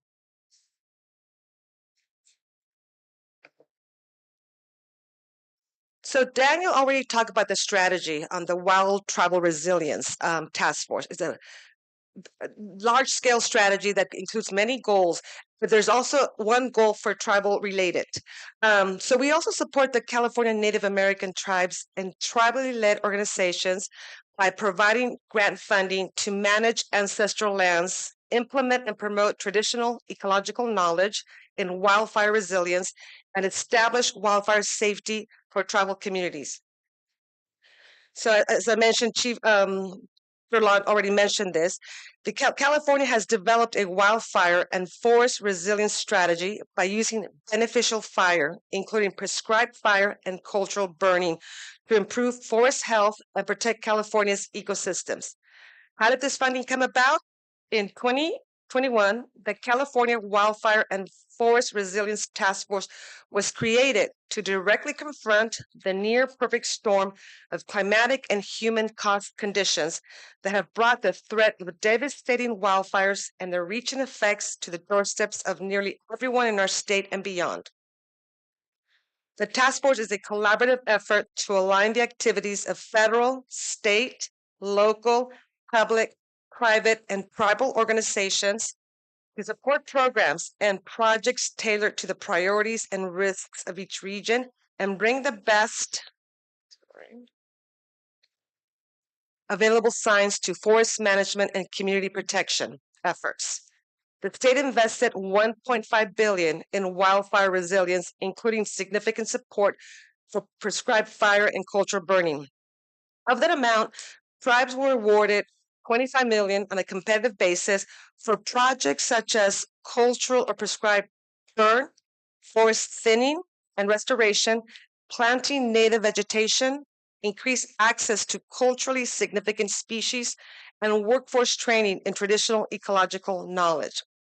The benefit of this grant was in response to widespread public interest and legislature goals for supporting tribes and tribal sovereignty. It strengthens the partnerships between CAL FIRE and the tribes, improve wildfire safety in some of the at-most risk communities in the state, as well as advance leading-edge ecological restoration projects, and funds ecological and cultural priorities as determined by the tribes. So just recently in September, 2 more laws were passed. Senate Bill 310, which encouraged the secretary of the agency to enter into memorandums of understanding with the tribal nations on cultural burning. This law no longer requires them to go through the state regulatory process of obtaining permits or burn plans. We are first now working on our first MOU, but it's a discussion where we need to ensure that there's a communication and notification still, but where we both agree amicably on that. Another law is Assembly Bill 1284, which says that the legislature encourages state agencies to provide access to forest lands owned by the state, to have them practice their sacred ceremonies, gather cultural resource for food, to make canoes, to make basket weaving. So we're working on those efforts, recently, and we continue. Many state agencies already have MOUs to provide access. And with that, that concludes my presentation, and we're looking forward to some questions. Thank you. Gracias.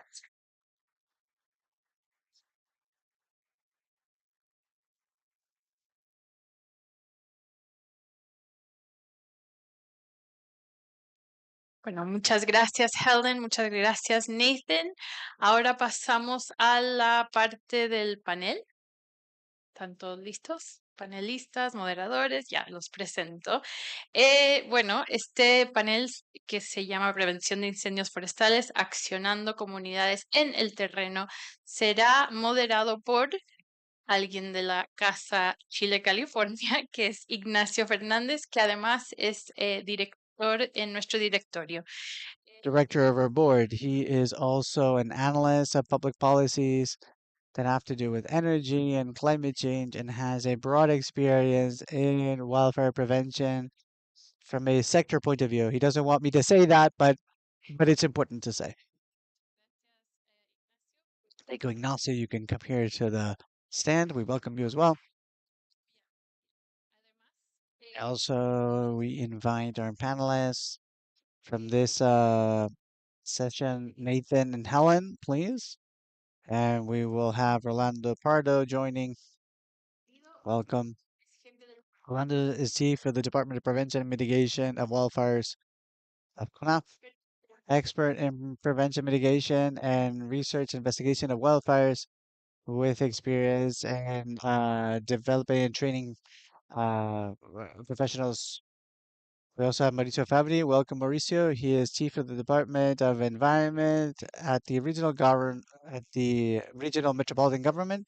He is a veterinarian by trade with a special focus on protection of biodiversity areas. And we also invite Fernanda Romero.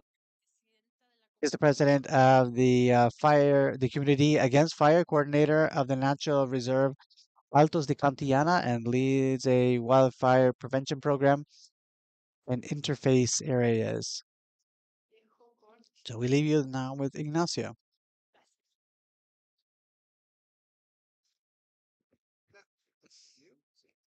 Is this on?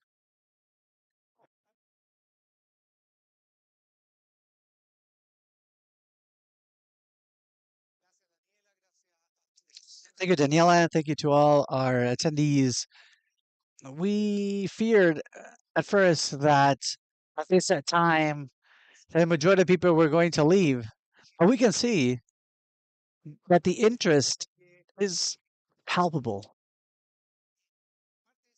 Part of that interest, we've seen that communities has appeared in all previous panels. So we have left the best for last, the glazing on the cake. Communities, relationship with communities, the relationship with institutions, and the relevance that this has. We want to start, and we've seen through previous presentations, not only from Helen and Nathan, but also from previous panelists, that the importance of relationship with communities in a bilateral way, rather bidirectional, really. It's not about teaching communities or giving the communities, but to learn from communities, to receive their feedback that they give to authorities or to specialists and experts. California has been showing how that bidirectional road enriches public policies. And we will have we will hear the testimony from our panelists that will give us a good understanding of how this relationship can be fostered. And I wanted to start by with our panelists to tell us a bit, Orlando, Mauricio, Fernanda, to tell us what is their point of view, how they work with communities. How do you see through the testimonies that we've heard from our California counterparts how we can learn from experience what things are applicable, what things are maybe not applicable here, and to start the conversation, which is bi-directional, which goes in both ways, so we can all learn together. Rolando, maybe you'd like to start. Well, perfect. Good afternoon. Thank you for the invitation. Very happy to be able to be here once again, working with Cal Fire to give continuity to something that started in 2016. We learned many things. Some professionals from there traveled here, and also we traveled there. I'm very happy to restart this conversation and to continue to learn together.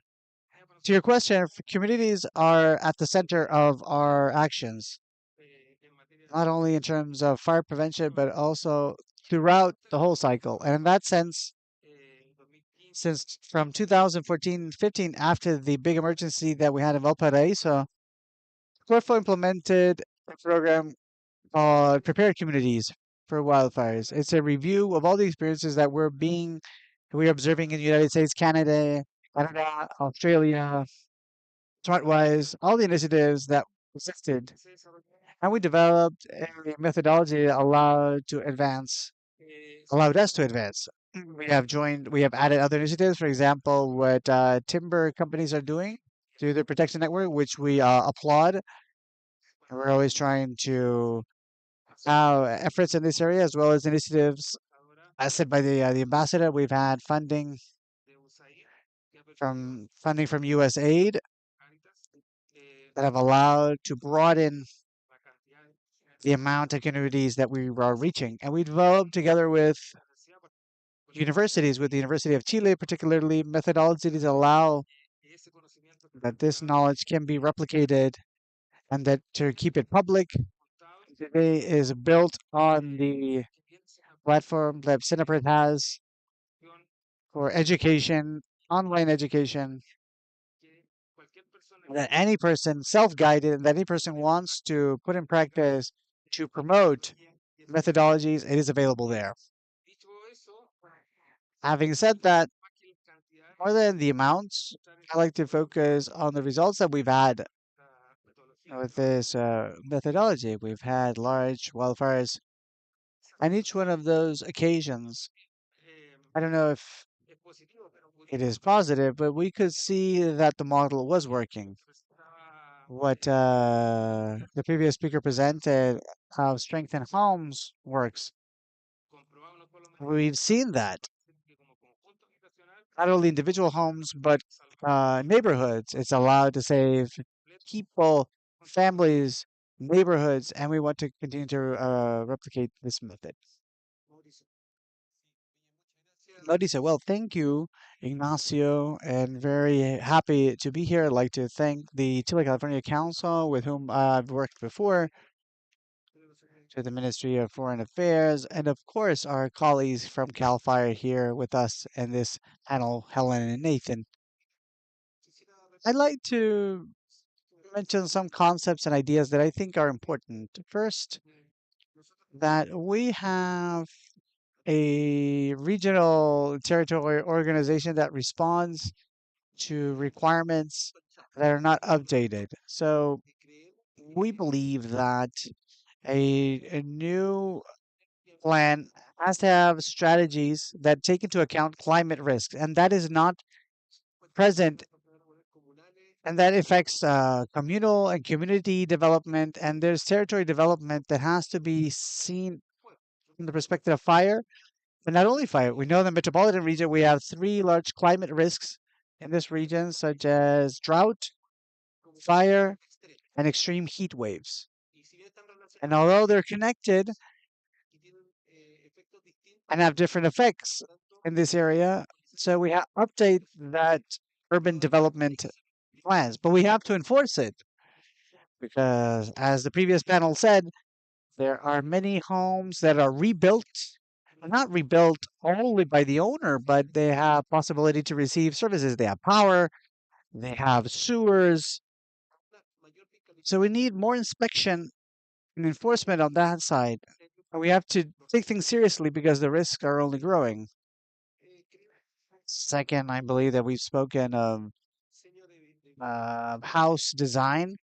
Daniel showed quite clearly how a home can have an ignition at different temperature under different conditions than with other construction materials. That also means, I think, on how do we modify our public spaces and neighborhoods? What type of vegetation do we choose? What type of trees? How do we build fire breaks that are not so technical but more urbanized?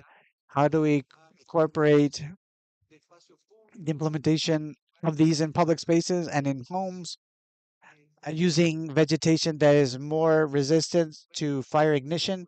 I saw in San Nicolas in the Ñuble region how certain country homes were not burned and the neighbors did. We saw that in homes in Valparaiso last year. So we know that there's not only materials in construction, but also different types of plants that can behave differently. Any element that has carbon can combust. The risk of ignition are different with these materials. And third, and more importantly, and the reason that we're here today, for sure, Fernando will talk about this, is the community development and prevention, education, and firefighting itself. We believe that we've observed how some brigades have been created, volunteers, some of them without certification, and that can create more risks and compound risk. And we need more brigades, firefighting brigades, from the private sector. And for that reason, and due to a call that Fernanda made on social media, in a very important part for the metropolitan region, in a park, we built a community who's solely focused on community outreach, focused on prevention, the use of technology, and also the skills that the community needs to have to prevent fire and to fight the same. Oh, the ball is on your side of the court now. Um, Good morning, good afternoon, really. Thank you very much for the invitation, and thank you also for all the exchange that has happened. I really appreciate the Ministry of Foreign Affairs and the Chile California Council to Ignacio Helen and Nathan, who even in the previous meeting received a lot of information already in previous discussions from experience. So from there, it's been very valuable to be here. And to be here is a huge contribution. As Mauricio said, we have, or I am, the director coordinator of a protected area, a private protected reserve called Alto Cantillana, where there are two nature sanctuaries. And we also participate in the nature sanctuary network. Santiago, this region is the city of Santiago, really, and we have a natural nature capital and amazing ecosystems. And we have a lot of surface. We are exceeding 10% protected areas in this region, thanks to a couple of new public-private developments 2 years ago. We didn't have more than 5% in protected areas, but we have a lot of protected areas and areas still to be protected. And here in this region, where we focus a third of the population in Chile, so any disaster that occurs here affects a lot of people.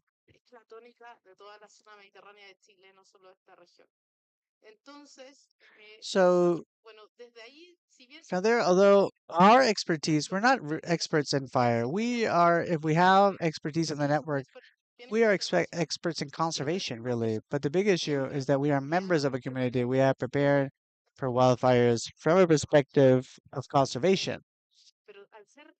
But by being members of a community and having that vision of being observing constantly nature processes and what we protect finally in our communities, which are part of this, we have realized the huge gap that exists between the information that already exists in organizations, state organizations, and academia, and what people really know who are the victims of wildfires year on year after year. And Rolando mentioned this as well. The communities are the ones that probably cause fires, probably. But they're also victims as well. And so it is clear. And I love the concept. We're a bit more shy of saying that we have to give responsibility to communities. And these are one of the bigger lessons because I feel that there is at least here, there is a larger tendency to not delegate too much to communities. And that's not right because communities need to be informed. They need to have responsibility too. Because every time we see more and more that the emergencies are too big, the crises are too big. There are moments, it's sad, but the state loses a capacity to provide a response, and people continue to be there, and they need to know what to do. So this project was created from that understanding, to understand communities' realities, and for communities to understand their own risk. In the metropolitan area, we have an expansion which is not urban, more rural. Many people from the city have migrated.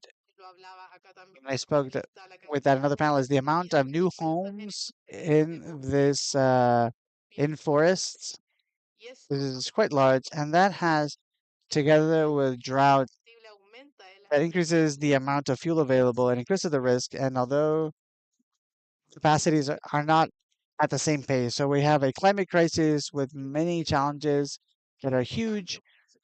Population changes is also a factor, and we have prepared well in fighting, but prevention hasn't kept the same pace. Chile, we know, is one of the countries that, in comparison with firefighting, is one of the countries that invests the least in prevention. I'm not judging, but prevention is everyone's responsibility. It crosses everything. So we have to take it as a cultural issue. We have a lot of prevention. We know that we have the record of earthquakes and tsunamis, and we say that with even with pride sometimes. There's earthquakes, and if it's not higher than 7, nobody even notices it. And so we know the metropolitan region here, the only region that doesn't have coastline. We know what to do in case of a tsunami that will never happen in this region. Then with a wildfire, people do not know that they are exposed almost every month of the year to a wildfire. People do not know this. They're not aware of this. So for us who are here, the 30, 30, 30, so many normal things, but it's sad we're not able to convey this information to people. Our program, what it wants to do is to transmit and to take all this information and to bring it to a community level. I don't know what is the reason. It's also part of our maybe that's the amount of distractions that we have, social media, too much information. That this seems just as another piece of information, but also and also from the pain that it causes to look at wildfires, and maybe it's easier not to look at it. But it's important to know how do we communicate. So many things. We have the program, just to conclude, we have a program that's focused on 3 main alignments. One, communication. We are launching a campaigns, short videos, lots of social media present, but also written press. We're looking more media. Mauricio is also our spokesperson. But this program is financed by the government of Santiago. It's an initiative that we have together with them. One line is communication, the other is education. It has to do with awareness. not only providing information, but fortunately, the issue of awareness requires more than just giving information. We need to create. We in Cantillana are one of our biggest areas of expertise is environmental education, and we've worked with communities, schools, developing monitors, and it's hard to explain things to people. Many times, experiences are better than showing slides.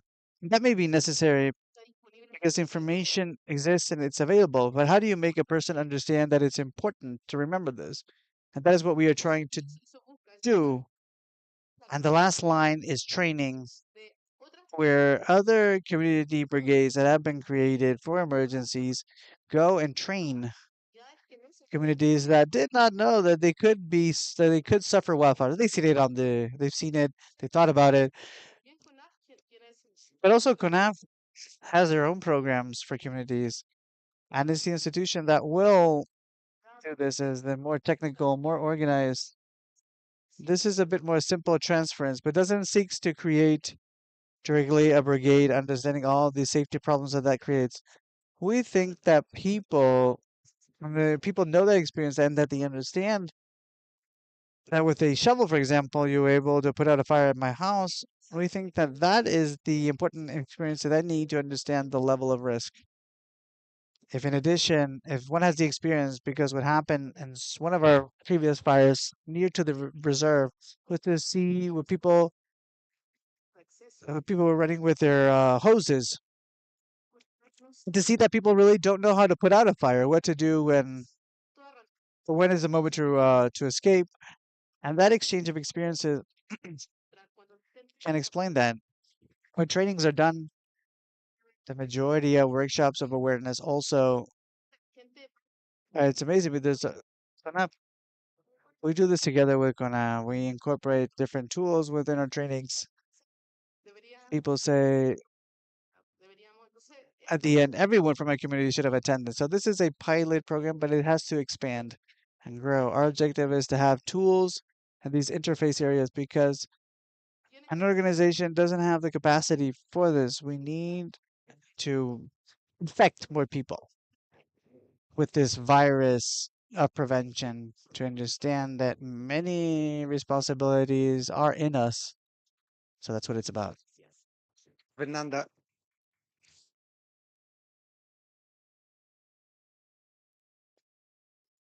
Thank you. We want to leave a few minutes for Q&A from the public, but before that, we want to take advantage of and asking their opinion to Helen and Nate from their perspective. In all the public policies, the success are highlighted in the newspapers, but where we learn most is in the initiatives and projects and the areas where they were not as successful, where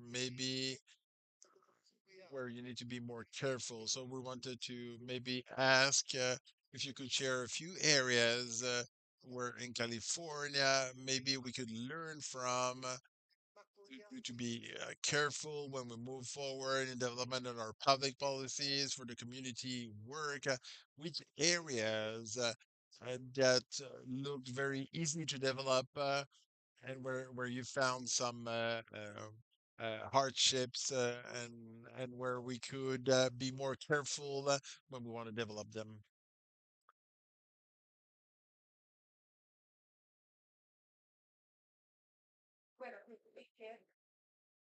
Um, Creo que dijiste what other programs we may have to prepare the communities. public policies that hadn't been so successful. Okay, Like, so I have to say that in 2017, we had a major fire in the Napa region. And at the time, my sole focus was international relations. But I did get to visit the impacted area and the people that were impacted. And these were the farm workers. immigrants who had just been working here for a few years, but were afraid of uniformed people. They didn't speak the language. And I think that was a major lesson learned for us, that we needed to focus on, the immigrants, the farm workers, and people with diverse cultures. And so we learned, and that was a lesson. And I believe later years on, the campaign and initiative Listos was implemented. Money was invested so that we could inform and develop informational material in all languages. At the time, it was 10 languages. Now it's over 20 languages that I'm understanding, and it's really to prepare communities to understand the dangers, the high risk, and have an emergency plan, and have informational materials in all of those languages so they could have a evacuation plan for their family. They could practice that, to have an emergency kit, and also not to be afraid, right? You know, over there, when they saw someone in a uniform, they connect that to, a border patrol agent. But it was us working with them to inform them that's not the case. We're here to help you, and provide resources. So we were coordinating. But I think that would be a successful best practice that has been implemented in California. It's in many languages now. And we provide funding to community organizations that then they inform the community to help them understand the risk, to help them have an emergency plan, and train and prepare their families. So I would say that's a good practice, best practice. Yeah, I'll kick off a little bit on that as well. I think some of the struggles that we continue to have, I think we have great collaboration, like I talked about earlier, and I think we have great policies in place. I think one thing that we'll have to continue to work on is again the public trust and the public education, much like we're all up here today speaking on. That will be an ongoing endeavor that we have to focus on.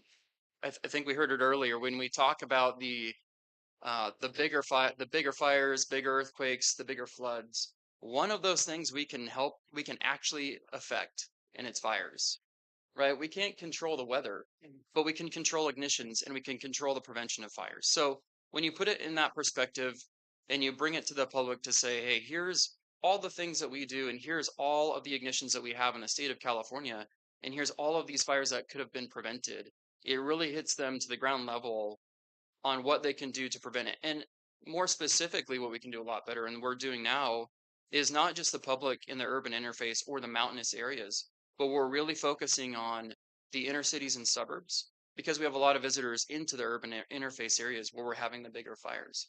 So educating all Californians on the same level of fire prevention and fire education, like I talked about at a young age, because we live in a Mediterranean climate, and we will have and we live with fire every day. So Tenemos tiempo para una pregunta. We have time for one question, maybe. So I would like to ask if we could ask a question, maybe a microphone.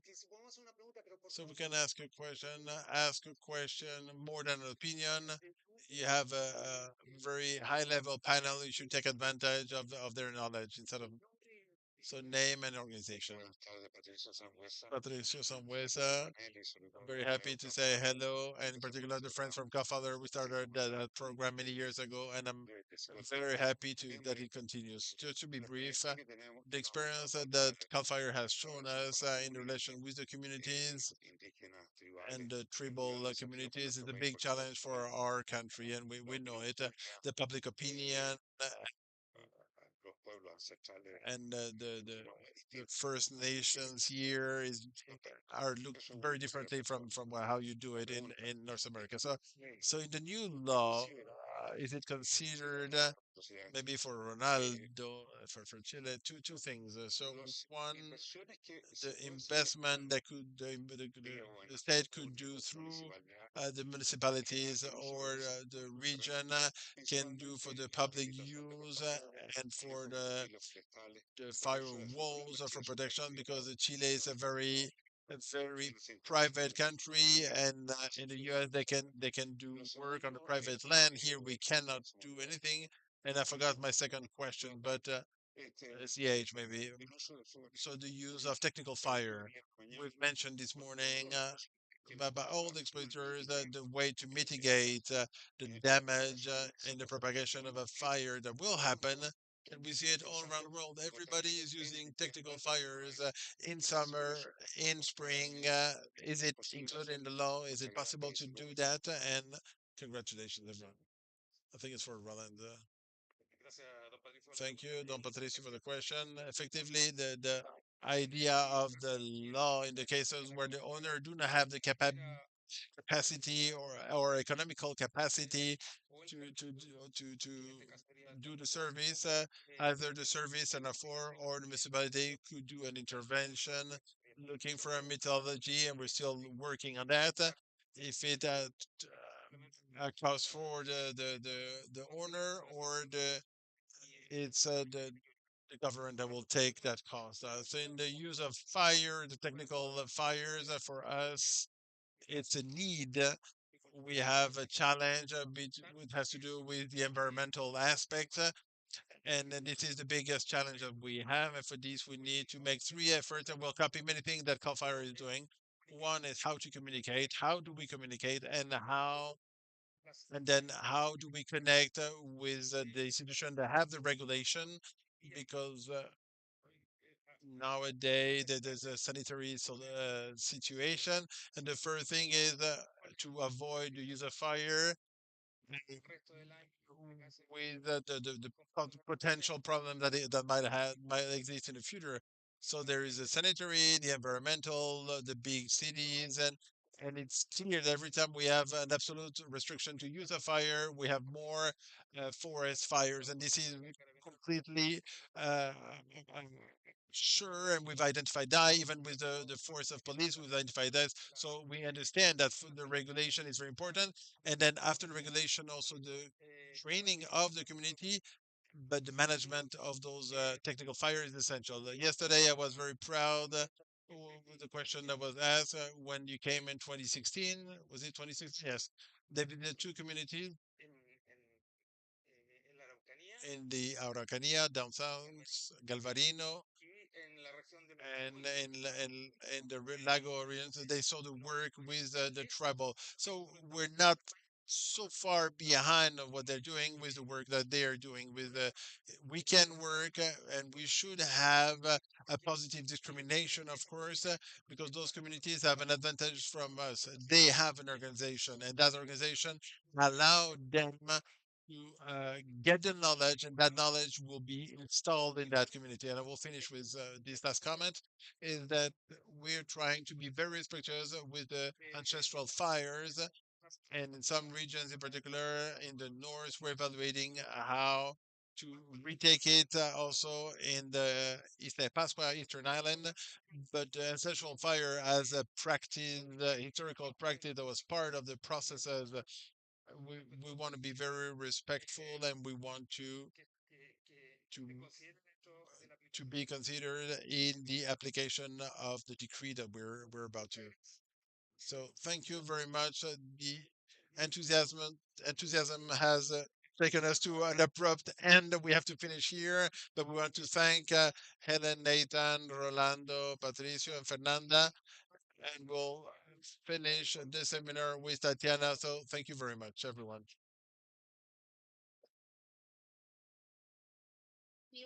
It has been a very enriching, and I want to make a dramatic pause here. I want to make a special recognition and thank for this panel to one person that has been involved in this project in the past 10 or maybe 15 years, that has the conviction that there is a lot of added value in sharing, that had the leadership from Cal OES and Cal Fire now, and from the Chile, Chile, California Council. And would like to thank Helen Lopez for the huge effort, because she has been since the beginning the big the person who has pushed forward this bilateral relationship.